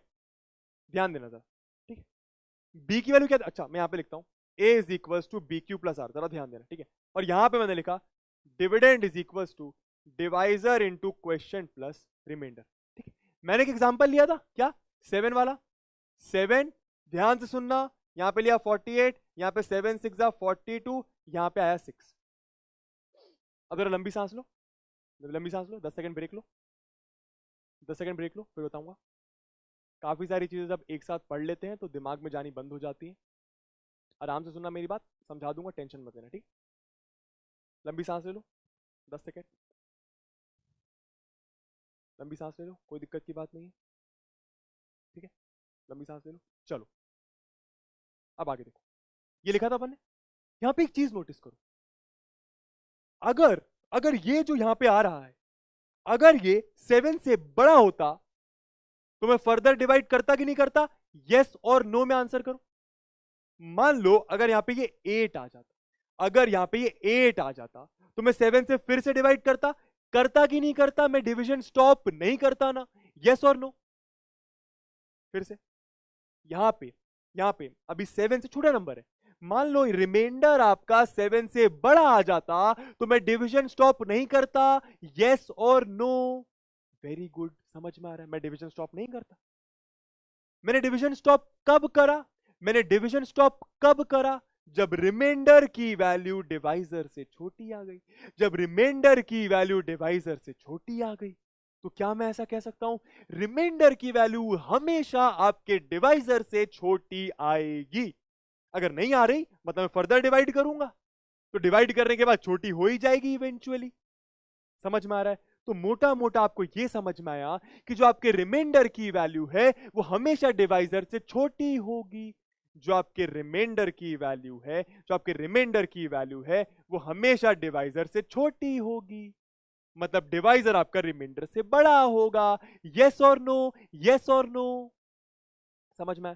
अच्छा एक और कंडीशन हो सकती है, मान लो यहां पे 7 होता, मान लो आपका रिमाइंडर डिवाइजर के बराबर ही हो जाता।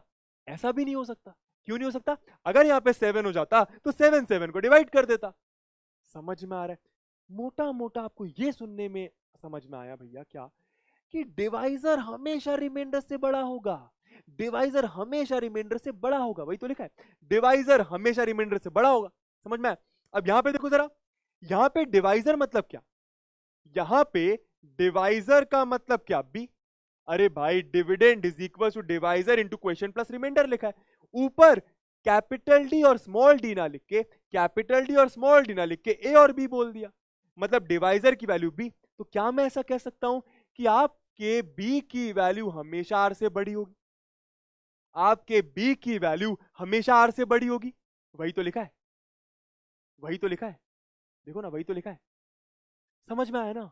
समझ में आया ना? अरे वही तो लिखा है कि डिवाइजर हमेशा रिमाइंडर से बड़ा होगा या फिर रिमाइंडर आपका हमेशा डिवाइजर से छोटा होगा।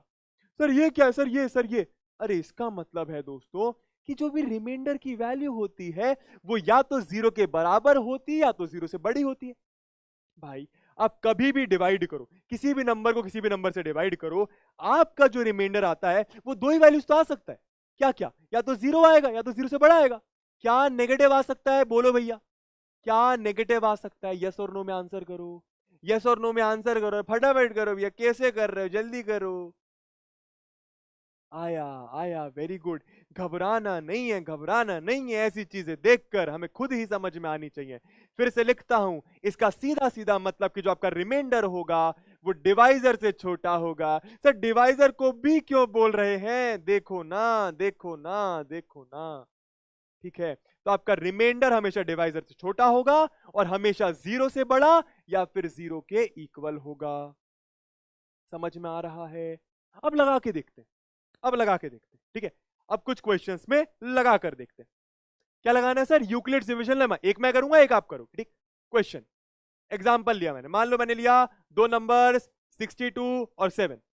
इन दोनों नंबर्स में मैं यूक्लिड्स डिवीजन लेमा लगा रहा हूं, मतलब कुछ मुझे a is equals to B Q plus r के फॉर्म में लाना है। कैसे लाऊंगा? देखो मैंने क्या करा, एक क्वेश्चन मैं करूंगा, एक क्वेश्चन आप करोगे, ठीक है। 7 लिखा, फिर 62 लिखा, डिवाइड करो। तो 7 कितने से 62? सर 7 के टेबल में 62 नहीं आता, लेकिन 7 8 56 जरूर आता है। यहां पे कितना बचा आपका? 6 बचा। समझ में आया? तो मैंने क्या लिखा इसको मैंने लिख दिया अभी आपका 62 is equals to 7 into 8 plus 6। समझ में आ रहा है? समझ में आ रहा है? इसी को बोलते हैं a is equals to B Q plus r. इसी को बोलते हैं a is equals to B Q plus r. Clear हो रहा है? ठीक है, क्लियर हो रहा है। a की वैल्यू क्या? 62। भाई इन दोनों में से a कौन सा होगा? इन दोनों में से a होगा हमेशा बड़ा वाला नंबर, b क्या होगा? छोटा वाला number. Divisor dividend, divisor dividend, divisor dividend. समझ आ रहा है? मैंने ऐसा लिखा। इसी को बोलते हैं यूक्लिड्स डिवीजन लेमा निकालना। और आप फिर से नोटिस करो, फिर से नोटिस करो क्या, कि जो आपका रिमाइंडर है वो आपके डिवाइजर से छोटा है। डिवाइजर मतलब आपके b की वैल्यू, ये आपके q की वैल्यू, ये आपके a की वैल्यू, ये आपके रिमाइंडर की वैल्यू। आप देख रहे हो ना, जो आपका रिमाइंडर है वो डिवाइजर से छोटा है। जो आपका रिमाइंडर आया है वो 0 से बड़ा या फिर 0 के बराबर आ सकता है। 0 से बड़ा या फिर 0 के बराबर आ सकता है। आई होप आपको सारी बातें दोस्तों समझ में आ रही हैं। आई कैसे लगाना है? आई कैसे लगाना है? थोड़ा सा अगर दोस्तों लैग कर रहा है ना तो माफ करना यार। आज एक्चुअली क्या हुआ है ना, हर जगह पे पहली क्लास स्टार्ट हुई है हर लेक्चर की। तो अभी पीडब्ल्यू ऐप में कम से कम 4 लाख बच्चा पढ़ रहा है, कम से कम। तो उसकी वजह से ऐसा हो सकता है, कभी कभी हो जाता है, टेंशन की बात नहीं है। चलिए एक और क्वेश्चन। यार घबराना मत यार, है ना। एक आध क्वेश्चन नहीं बना, 2 नहीं बने, 3 नहीं बने, चौथा बनेगा, चौथा बनेगा, ठीक है। करके देखो। आपको मैं 2 नंबर्स दे रहा हूं, आपको मैं 2 नंबर्स दे रहा हूं 83 और 6, ठीक है। याद रखिए इसमें से ए आपका बड़ा नंबर होगा और बी आपका छोटा नंबर होगा, मतलब बी आपका डिवाइजर है, याद रखना ना। बी आपका क्या होता है? डिवाइजर होता है, याद रखिएगा हमेशा, ठीक है। और ये आपका क्या होता है? ये आपका डिविडेंड होता है। लगाओ भैया, लगाओ भैया, यूक्लिड्स डिवीजन लेमा लगाओ, यूक्लिड्स डिवीजन लेमा लगाओ। लगाइए भैया यूक्लिड्स डिवीजन लेमा, ठीक है। कैसे लगाएंगे? 6 इज इक्वल्स टू, सॉरी ऐसा, ठीक है। 6 कितने से 83? डायरेक्ट नहीं कर पाओ तो 6 1 जा 6 कर लो, कितना बचा? 2, यहाँ पे आया 23। फिर क्या भैया? 23 तो आता नहीं 6 के टेबल में, तो 6 3 जा 18, ये आपका बचा 5, ठीक है। रिमाइंडर छोटा हो गया तो डिवाइजर अब डिवाइड नहीं कर पाएगा, ठीक है। तो क्या आ गया अभी आपका? a is equals to B Q plus r के हिसाब से सोचा जाए तो 83 is equals to 6 multiplied by 13 plus 5। समझ में आया? 6 मल्टीप्लाइड बाय 13 प्लस 5, ठीक है। अब नोटिस करो वही बात जो लिखना होता है हमेशा, नहीं तो मार्क्स कटेंगे क्या। जो आपके रिमाइंडर की वैल्यू है वो हमेशा डिवाइजर से छोटी होगी। जो आपका रिमाइंडर की वैल्यू हमेशा डिवाइजर से छोटी होगी और 0 या फिर 0 से बड़े या फिर 0 के बराबर होगी। ये बात आपको समझ में आनी चाहिए। ये एक बात, ये एक बात, ये और एक बात, ये। और इसी को बोलते हैं यूक्लिड्स डिवीजन लेमा लगाना 2 नंबर्स में। और इसी को बोलते हैं यूक्लिड्स डिवीजन लेमा लगाना 2 नंबर्स में। एक और क्वेश्चन करते हैं दोस्तों, एक और क्वेश्चन करते हैं, ठीक है। मैंने क्वेश्चन लिया, आपका ले लिया चलो 97, ठीक। 97 मतलब कुछ काटने वाला ले, 92 ले लिया और मैंने ले लिया 96 लेते, चलो 96 और ले लिया 12। लगाओ भैया, लगाओ भैया यूक्लिड्स डिवीजन लेमा लगाओ। तो सिंपल भाषा में ये आपके a की वैल्यू, ये आपके b की वैल्यू। a मतलब डिविडेंड, b मतलब डिवाइजर। याद रखिएगा आपको कुछ a is equal to B Q plus r के फॉर्म में लिखना है। अगर मैं डायरेक्ट करूं तो देखो ना ऐसा कुछ आएगा 96, 12, हमें पता है 12 8 जा 96, रिमाइंडर आ गया 0। सर क्या रिमाइंडर 0 आ सकता है? बिल्कुल आ सकता है, बिल्कुल आ सकता है। तो ये आपका 96, बी आपका 12, क्वेश्चन आपका 8, रिमाइंडर आपका 0। ठीक है, और मैंने क्या बोला था? मैंने क्या बोला था? रिमाइंडर या तो 0 आएगा या तो 0 से बड़ा आएगा। अरे ऐसा ही होगा ना भाई। तो बस क्या लिखा मैंने यहाँ पे, where r is less than divisor but greater than equal to 0। ठीक है, ठीक है, ठीक है। यहां पे जो बात आप लोग को नहीं समझ में आती वो मैं सिखा रहा हूं। क्या इस चीज का मतलब समझ में आना चाहिए। अगर इस चीज का मतलब अच्छे से समझ में आ गया तो चैट बॉक्स पे लिखो ए जी आ गया। ए जी ओ जी लो जी सुनो जी, मैं हूं मन मोजी, करता हूं मैं जो वो तुम भी करो जी। चलिए, ठीक है। कोई बोल रहा है वंस अगेन, डोंट वरी, अभी यूक्लिड्स डिवीजन एल्गोरिदम करूंगा, सेम कॉन्सेप्ट है, बताऊंगा फिर से और क्वेश्चंस करके, ठीक है।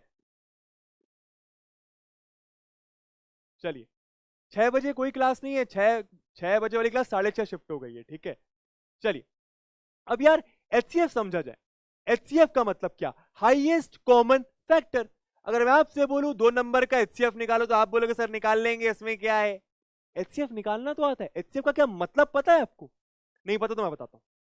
सबसे पहले एचसीएफ के एक लेटर एफ का मतलब समझो। एफ मतलब फैक्टर, ठीक है। फैक्टर का मतलब क्या? अगर मैं कोई नंबर लेता हूं 8, तो 8 के फैक्टर्स का मतलब क्या? ऐसे नेचुरल नंबर जो 8 को डिवाइड कर दे, जो 8 को निपटा दे, ठीक है। तो ऐसा कौन सा नंबर होगा जो 8 को निपटा देगा? सबसे पहला तो 1 होगा। क्यों? क्योंकि 1 is a factor of every number. 1 is a factor of every number का मतलब क्या सर? 1 हर नंबर को डिवाइड कर देता है, ठीक है। उसके बाद 2 8 को डिवाइड कर देगा तो 2 8 का फैक्टर है, 4 8 का फैक्टर होगा और 8 खुद का फैक्टर होगा।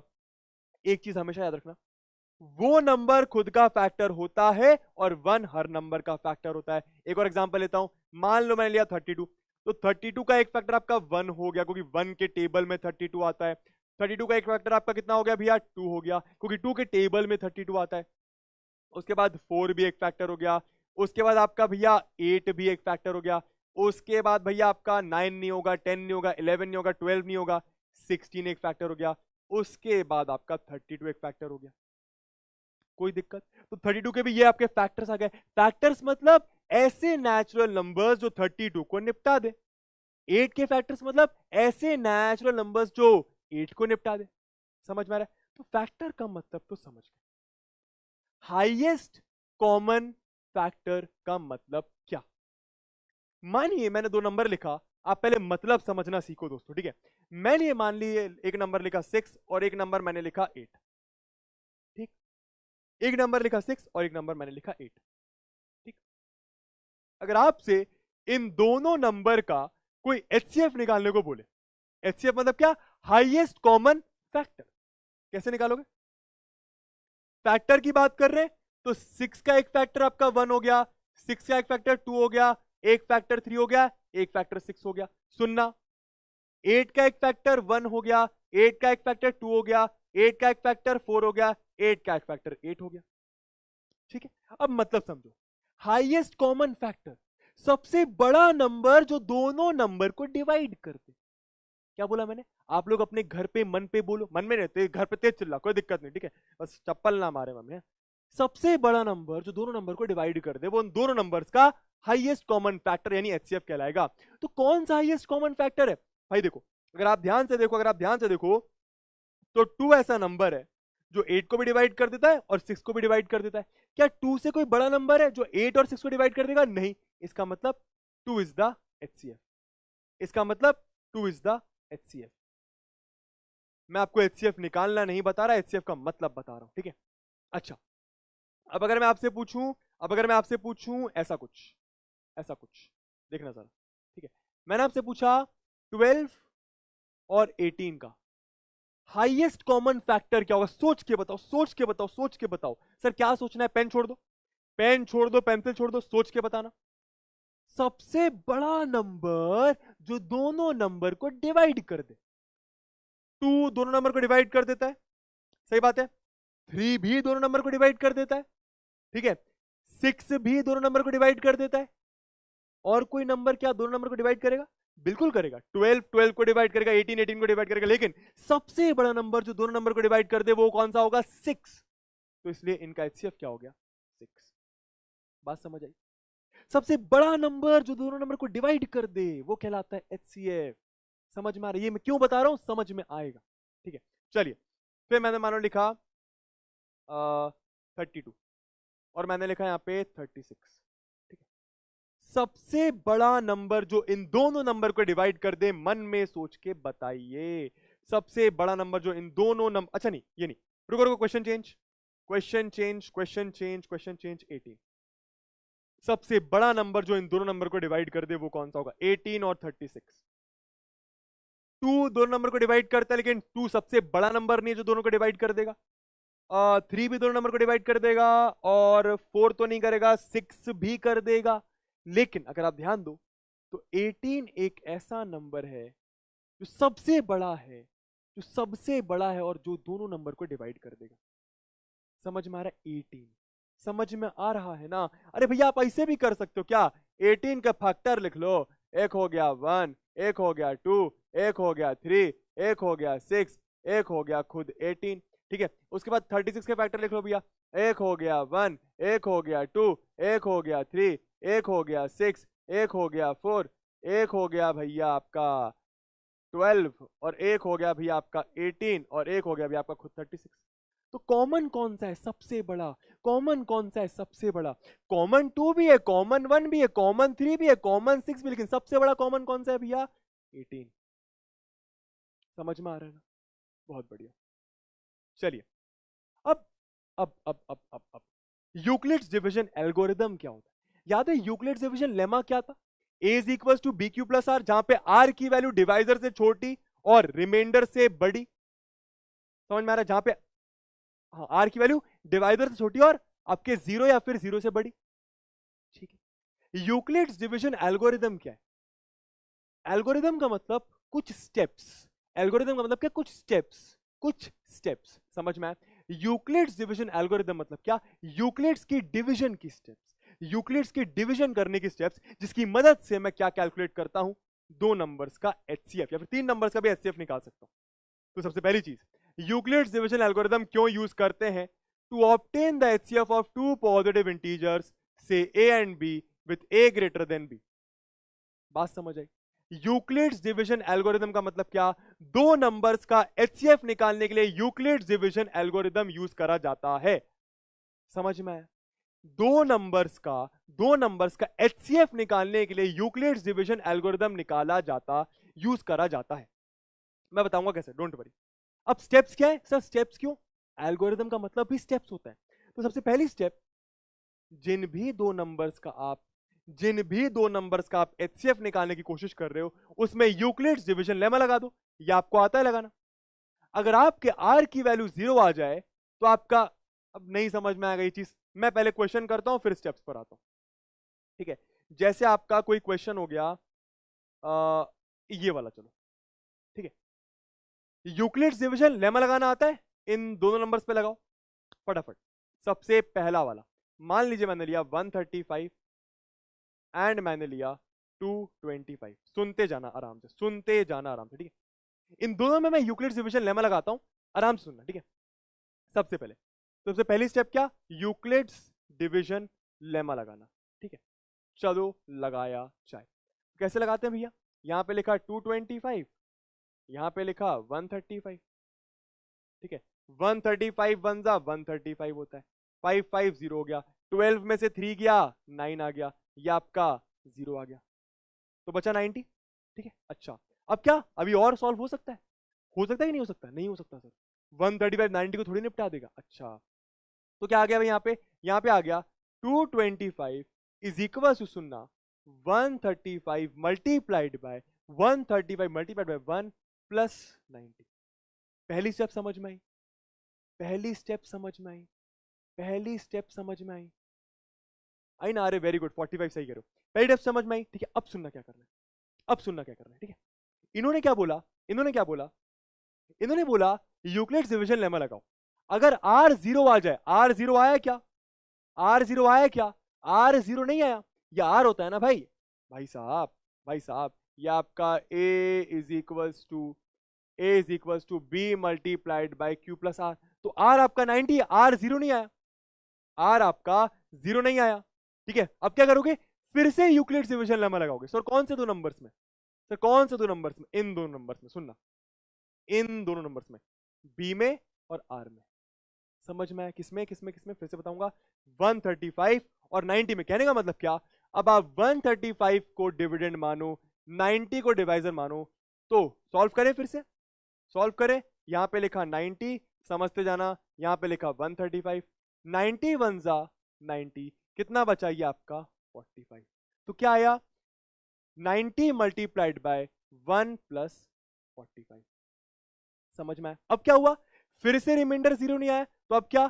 फिर से आप 90 और 45 को उठाए। 90 यहां पे लिखा, 90 को 45 से डिवाइड करो। करते हैं। तो यहां पे लिखा 90, यहां पे लिखा 45, यहां पे लिखा 90, 45 वन जा, सॉरी 45 टू जा आपका 90 होता है, ये आ गया 0। समझ में आया? तो 45 इंटू 2 प्लस 0। अब यहां पर स्टेप को नोटिस करो, मैं बताऊंगा फिर से कैसे करना है, डोंट वरी। इस स्टेप को नोटिस करो, रिमाइंडर आपका जैसी 0 आ जाए, रिमाइंडर आपका जैसी 0 आ जाए, उस स्टेप का बी की वैल्यू, भाई ये जो आपका लिखा हुआ है, एक बार यहां पे लिखता हूं, क्या लिखा हुआ है यहां पे? 90 is equal to 45 into 2 plus 0। ठीक है, किस फॉर्म में ये आपका? ये आपका कुछ a is equal to b into q plus r के फॉर्म में। ठीक है, इस स्टेप के b की वैल्यू, इस स्टेप के b की वैल्यू आपका HCF होगा। समझ में आया? मतलब आपके HCF का आंसर क्या हो गया? 45। आपके HCF का आंसर क्या हो गया? 45। किस किस का HCF? 135 और 225, 135 और 225। मैं फिर से बताऊंगा, डोंट वरी, टेंशन मत लेना। मैं फिर से बताऊंगा, डोंट वरी, टेंशन मत लेना। मान लो ये अपने नंबर से कौन कौन से? 867, 255। सुनना, 867, 255, सुनना मेरी बात ध्यान से। ठीक है, क्वेश्चन क्या है? 867, 225 कितना है? टू कितना है? 255, 255। सुनना मेरी बात ध्यान से। ठीक है, 255। मुझे क्या बोला? मुझे क्या निकालना है? मुझे HCF निकालना है। मुझे क्या निकालना है? मुझे HCF निकालना है, मतलब हाईएस्ट कॉमन फैक्टर निकालना है। मैं कौन सा स्टेप यूज करूंगा? भाई देखो, अब नॉर्मली HCF नहीं निकाल पाओगे, क्यों? क्योंकि भाई बहुत बड़े नंबर्स हैं। तो एक और तरीका है, यूक्लिड्स डिवीजन एल्गोरिथम की मदद से निकालो। सबसे पहली स्टेप क्या? यूक्लिड्स डिवीजन लेमा लगाओ। सुनना, यूक्लिड्स डिवीजन लेमा लगाइए। ठीक है, तो आपने क्या करा? 867 यहां पे लिखा, 255 से डिवाइड करता हूं, करके देखते हैं। तो यहां पे लिखा 255, यहां पे लिखा 867, सुनते जाना मेरी बात। तो 255 मल्टीप्लाइड बाय कितना करूं? 3 से करके देखता हूं, चलो। तो 255 मल्टीप्लाइड बाय 3, 3 5 जा 15, 3 5 जा 15, 16, 3 2 जा 6, 7, 765 मेरे ख्याल से ये आएगा। तो 3 जा 765, यहां पे बचा 2, यहां पे बचा 0, यहां पे बचा 1। ठीक है, तो ये आपका 102 आ गया, देखते जाइएगा। तो मल्टीप्लाइड बाय 3 करा, रिमाइंडर आया 102। अब क्या? अब क्या? रिमाइंडर 0 नहीं आया है, रिमाइंडर 0 नहीं आया। अगर आया होता तो ये आपका HCF हो जाता। अब क्या करेंगे? फिर से इन दोनों नंबर्स को उठाओ। किस किस को? Divisor remainder, divisor remainder. यहां पे लिखा 255, यहां पे लिखा आपका रिमाइंडर। फिर से डिवाइड करें, चलो। तो यहां पे लिखा 255, यहां पे लिखा आपने 102। तो 102 टू जा 204 होता है। कितना आ गया? ये 1, ये आ गया आपका 5, ये आ गया आपका 2, ये आ गया आपका 0। समझ में आया? ठीक है, अब क्या करेंगे भैया? 102 मल्टीप्लाइड बाय 2 करा, प्लस कितना बचा? 51। समझ में आया? अभी फिर से क्या हुआ? फिर से क्या हुआ? रिमाइंडर 0 नहीं आया, इसको और इसको फिर से उठाया। यहां पे लिखा 102, यहां पे लिखा 51। फिर से डिवाइड करते हैं। तो अगर आप डिवाइड करके देखोगे तो 51, यहां पे लिखा 102, यह आ गया 2 जा 102, यह आ गया आपका 0, रिमाइंडर 0। देखो, 51 मल्टीप्लाइड बाय 2 प्लस 0।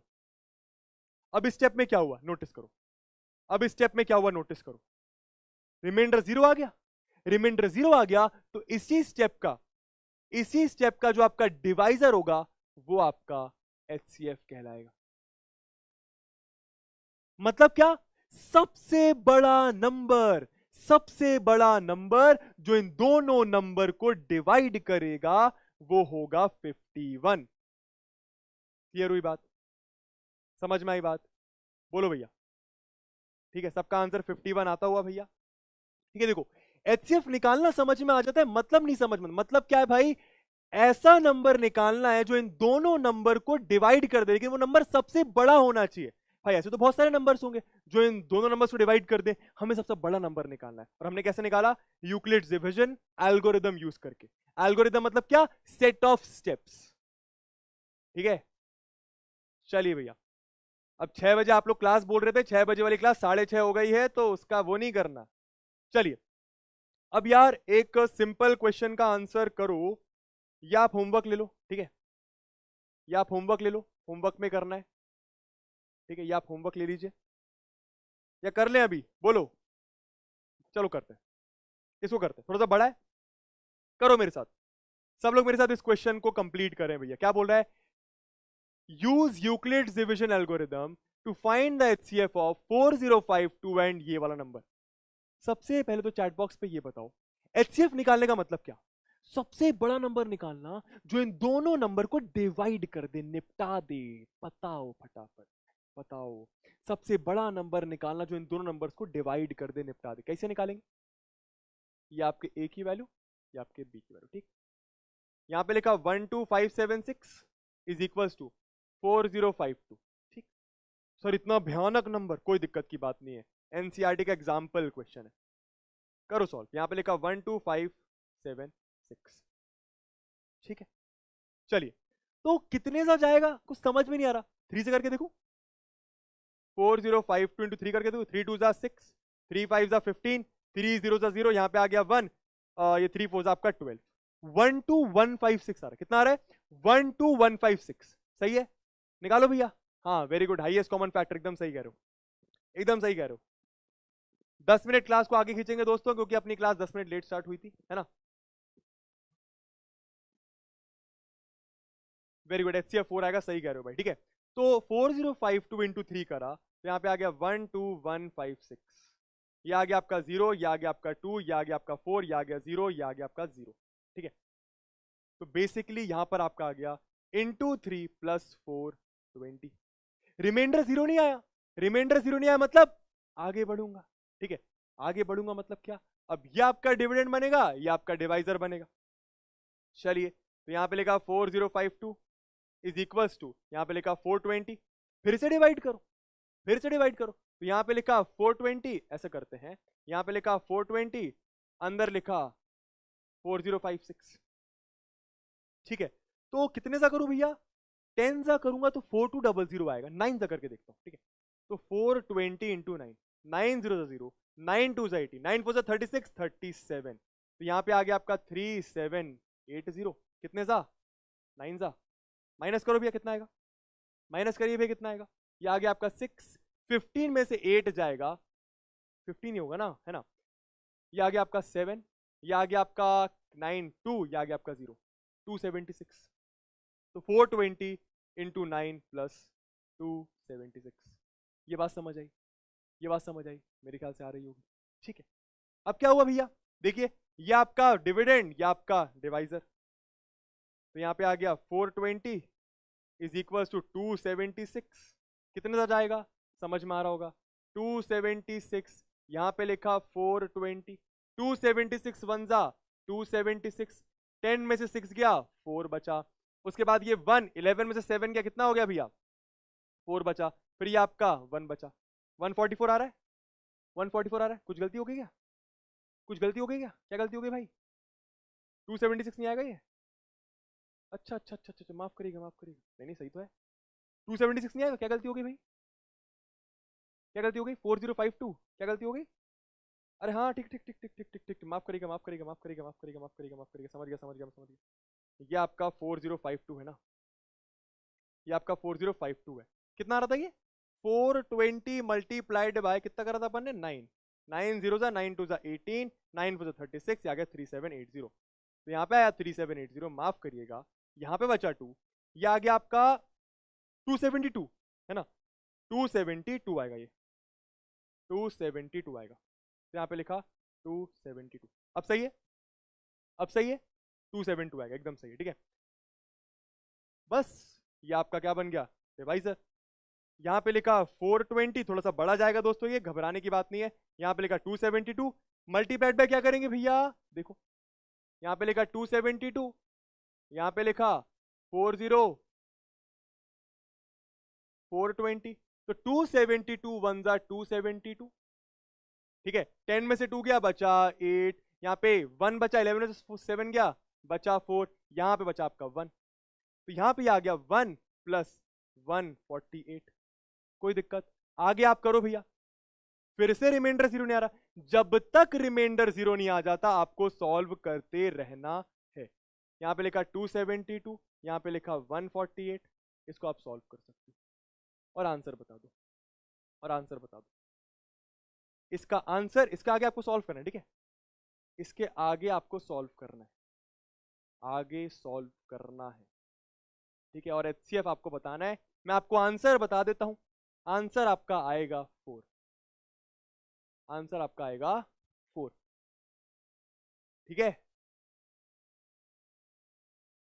चलिए स्टेप समझ गए होगे, हम लोग क्या कर रहे हैं, स्टेप वाइज कर रहे हैं ना, यूक्लिड्स डिवीजन लेमा लगा रहे, फिर यूक्लिड्स डिवीजन लेमा लगा रहे, फिर ईडीएल लगा रहे, फिर ईडीएल लगा रहे, क्यों, जब तक रिमाइंडर 0 ना आ जाए, ठीक।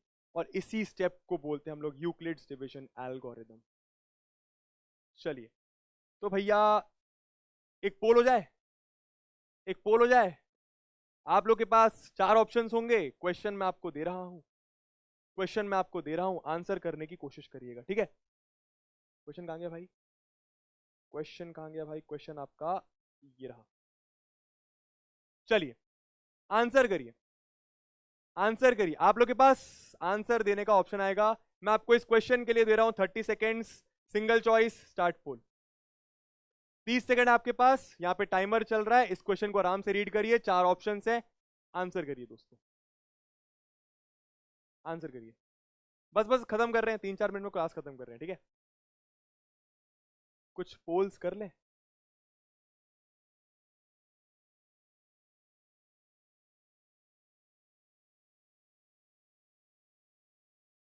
ठीक है। टॉपिक नहीं हटा है, ईडीएल ईडीएल हटा है, ईडीएल के कुछ क्वेश्चंस हटे। क्या आंसर भैया, इसका क्या आंसर आएगा, अपना आंसर इसका बी होगा, यानी बी। जरा देखते हैं भैया किन किन लोगों ने सही आंसर दिए हैं।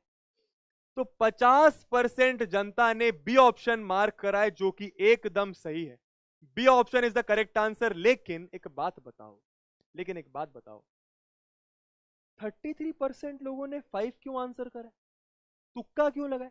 HCF मतलब, चैट बॉक्स में सब लोग बताएंगे, HCF मतलब सबसे बड़ा कॉमन फैक्टर। क्या पूछा, 525 और 3000 का HCF पूछा, मतलब ऐसा सबसे बड़ा नंबर निकालना है जो इन दोनों नंबर को डिवाइड करे। अरे भैया ऐसे बहुत सारे नंबर्स होंगे जो इन दोनों नंबर्स को डिवाइड करेंगे, लेकिन हमें कौन सा निकालना है, सबसे बड़ा नंबर। अब क्वेश्चन में ऑलरेडी दिया हुआ है, क्या क्वेश्चन में दिया है, ये दोनों numbers are both divisible only, ये जो दोनों नंबर्स हैं ये सिर्फ और सिर्फ 3 से, 5 से, 15 से, 25 से, 75 से डिविजिबल है। मतलब इन नंबर्स के अलावा ये दोनों नंबर्स किसी और नंबर से डिवाइड नहीं होंगे, समझ में आया। तो अगर सिर्फ इन्हीं नंबर से डिवाइड होंगे तो इनमें सबसे बड़ा नंबर कौन सा हुआ, 75, तो HCF क्या हो गया 75। समझ आया, समझ आया तो लिखो आ गया, आ गया, लिखो आ गया, लिखो आ गया। फिर 1-2 पोल पोल और खेलते हैं, उसके बाद अगली क्लास में कंटिन्यू करेंगे, ठीक है। पोल, अरे पोल आएगा यार, आप लोग पोल नहीं आया तो फिर आप ऐसा कर सकते हो कि ऐप को अपडेट करना है, इस क्लास के बाद ऐप को अपडेट करना है, ठीक है। चलिए 2-3 क्वेश्चन और पोल पोल खेल लेते हैं। इस क्वेश्चन का आंसर करिए फटाफट, फटाफट, फटाफट, इस क्वेश्चन का आंसर करिए भैया, ठीक है। मैं पोल चालू करता हूं एक बार, पोल चालू करता हूं एक बार, ठीक है। इसको अपन 45 आप देख लो, फिर मैं टाइमर स्टार्ट करता हूं, ठीक है। इनमें से कौन सा एक रैशनल नंबर है, which of these is the rational number? आप लोग को पता है रैशनल नंबर क्या होता है। योर टाइम स्टार्ट्स नाउ मेरे दोस्तों, 30 सेकेंड्स का समय। Your time starts now. बहुत आसान है, हिंट देता हूं। Non terminating, non repeating, non terminating but repeating. Rational multiplied by rational क्या होता है हमेशा? हिंट दे रहा हूं, 3 into π मतलब 3 into 22/22 पाई की वैल्यू 22/7 नहीं होती। पाई की वैल्यू 22/7 नहीं होती, वो नियरली 22/7 होती है। कहने का मतलब क्या? आंसर कर दो फिर बताता हूं। आई होप कर दिया होगा। तो भैया इसका आंसर है आपका ऑप्शन नंबर सी, एकदम सही। जरा देखते हैं कितने प्रतिशत उड़ानियंस ने सही आंसर दिया है। ठीक है यार, ऐसा क्यों, ऐसा क्यों? कोई बात नहीं, समझाता हूं, ठीक है। 46% लोगों ने एकदम सही आंसर दिया है। अपन लीडर बोर्ड भी एक बार देखते हैं। अदिति दुबे ने सबसे तेज आंसर दिया है 3 सेकंड में। फिर गौतम मिश्रा सेकंड पोजीशन पे, पवन कुमार थर्ड पोजीशन पे, काव्यांजलि सिंह फोर्थ पोजीशन पे है, and Aryan Maurya fifth position पर है। तो ऐसा आपका पोलिंग सिस्टम चलने वाला है दोस्तों, ठीक है। अब जरा क्वेश्चन को समझते हैं, इसको अपन लोग मिनिमाइज करते हैं, क्वेश्चन को समझते हैं, ठीक है। आप जरा ध्यान दो, आप जरा ध्यान दो। सबसे पहले तो ये वाला एक इरैशनल नंबर है। क्यों? Rational number multiplied by rational number, मैंने आज पढ़ा कि वो हमेशा इरैशनल नंबर होता है। ये कैसा है भैया? नॉन टर्मिनेटिंग, रुक नहीं रहा, रुक नहीं रहा, रुक नहीं रहा, लेकिन लेकिन रिपीट हो रहा है ना, 6 6 6 6 6 6 6 6 6। तो non terminating but repeating rational number होगा, देख के समझ जाना चाहिए था। तो ये आपका सही आंसर है। अब ये इरैशनल क्यों है? नॉन टर्मिनेटिंग तो है, dot dot dot dot dot dot dot dot dot dot dot dot dot चले जा रहा है, नॉन टर्मिनेटिंग, लेकिन रिपीटिंग नहीं है। क्यों? कभी 3452, फिर 1065, फिर 1372 वगैरह वगैरह वगैरह, इरैशनल। इसका जरा मतलब समझो, 3π का मतलब, ठीक है। हम लोगों को लगता है कि पाई की वैल्यू 22/7 या फिर 3.14 होती है। आज आपका मिथ क्लियर करता हूं, नहीं नहीं नहीं नहीं, पाई की एक्चुअल वैल्यू कुछ ऐसी होती है, 3.14528 dot dot dot dot dot dot dot dot dot dot dot dot dot, जो कि एक non terminating non repeating number है। मतलब पाई आपका एक इरैशनल नंबर होता है। तो सर फिर पाई को हम 22/7 क्यों लिखते हैं? अप्रोक्सीमेट वैल्यू 22/7 होती है। सर पाई को हम 3.14 क्यों लिखते हैं? अप्रोक्सीमेट वैल्यू 3.14 होती है। आप देखो ना, पाई की एक्चुअल वैल्यू में 3.14 आ रहा है, इसी को मैं क्वेश्चन सॉल्व करते समय पाई की वैल्यू मान लेता हूं, लेकिन पाई की एक्चुअल वैल्यू ये नहीं होती। क्या ये बात समझ आई? Pi is an irrational number, non terminating non repeating number. समझ आया? आया समझ में? तो एक और कर ले बस लास्ट, एक और कर ले बस लास्ट, जल्दी से आंसर करिएगा, ठीक है। Last question of the day दोस्तों, last question of the day, उसके बाद क्लास खत्म।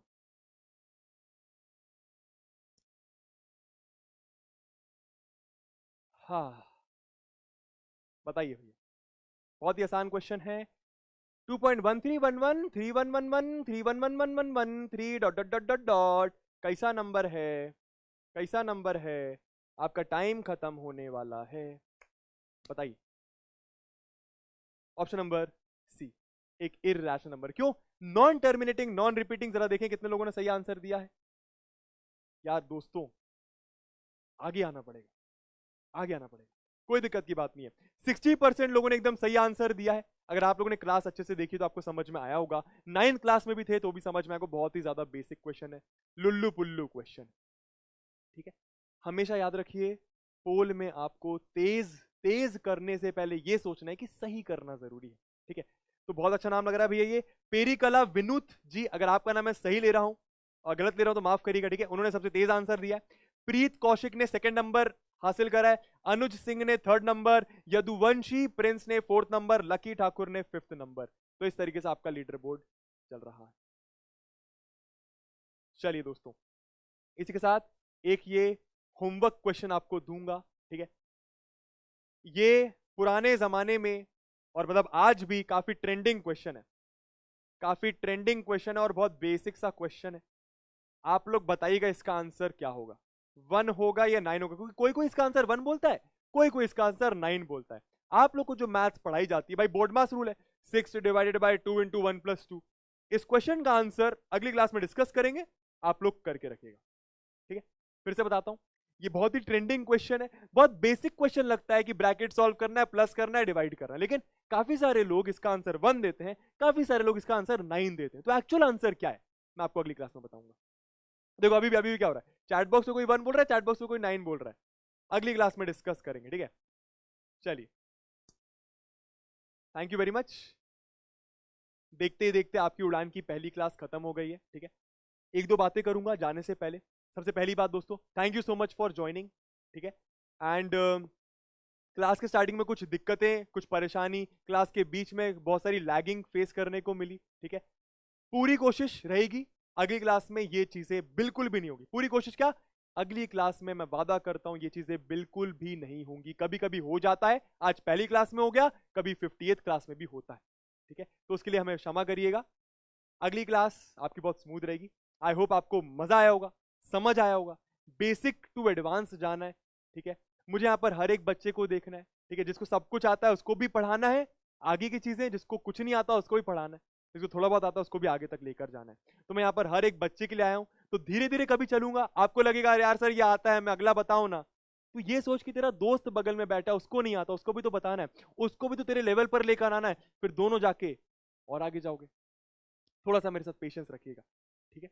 कनेक्शन बनाने की कोशिश करिए, देखिए मैं कैसा पढ़ा रहा हूं, समझने की कोशिश करिए, समझ आ रहा है कि नहीं आ रहा। और कोई भी दिक्कत परेशानी कमेंट बॉक्स पर आज के छोड़कर जाना कि सर ये थोड़ा सा ऐसे होता, फिर थोड़ा सा ऐसे होता, सर कुछ भी आप कमेंट बॉक्स पर छोड़कर जाना, मैं आपके कमेंट्स देखूंगा, समझूंगा, उस तरीके से रिएक्ट करूंगा।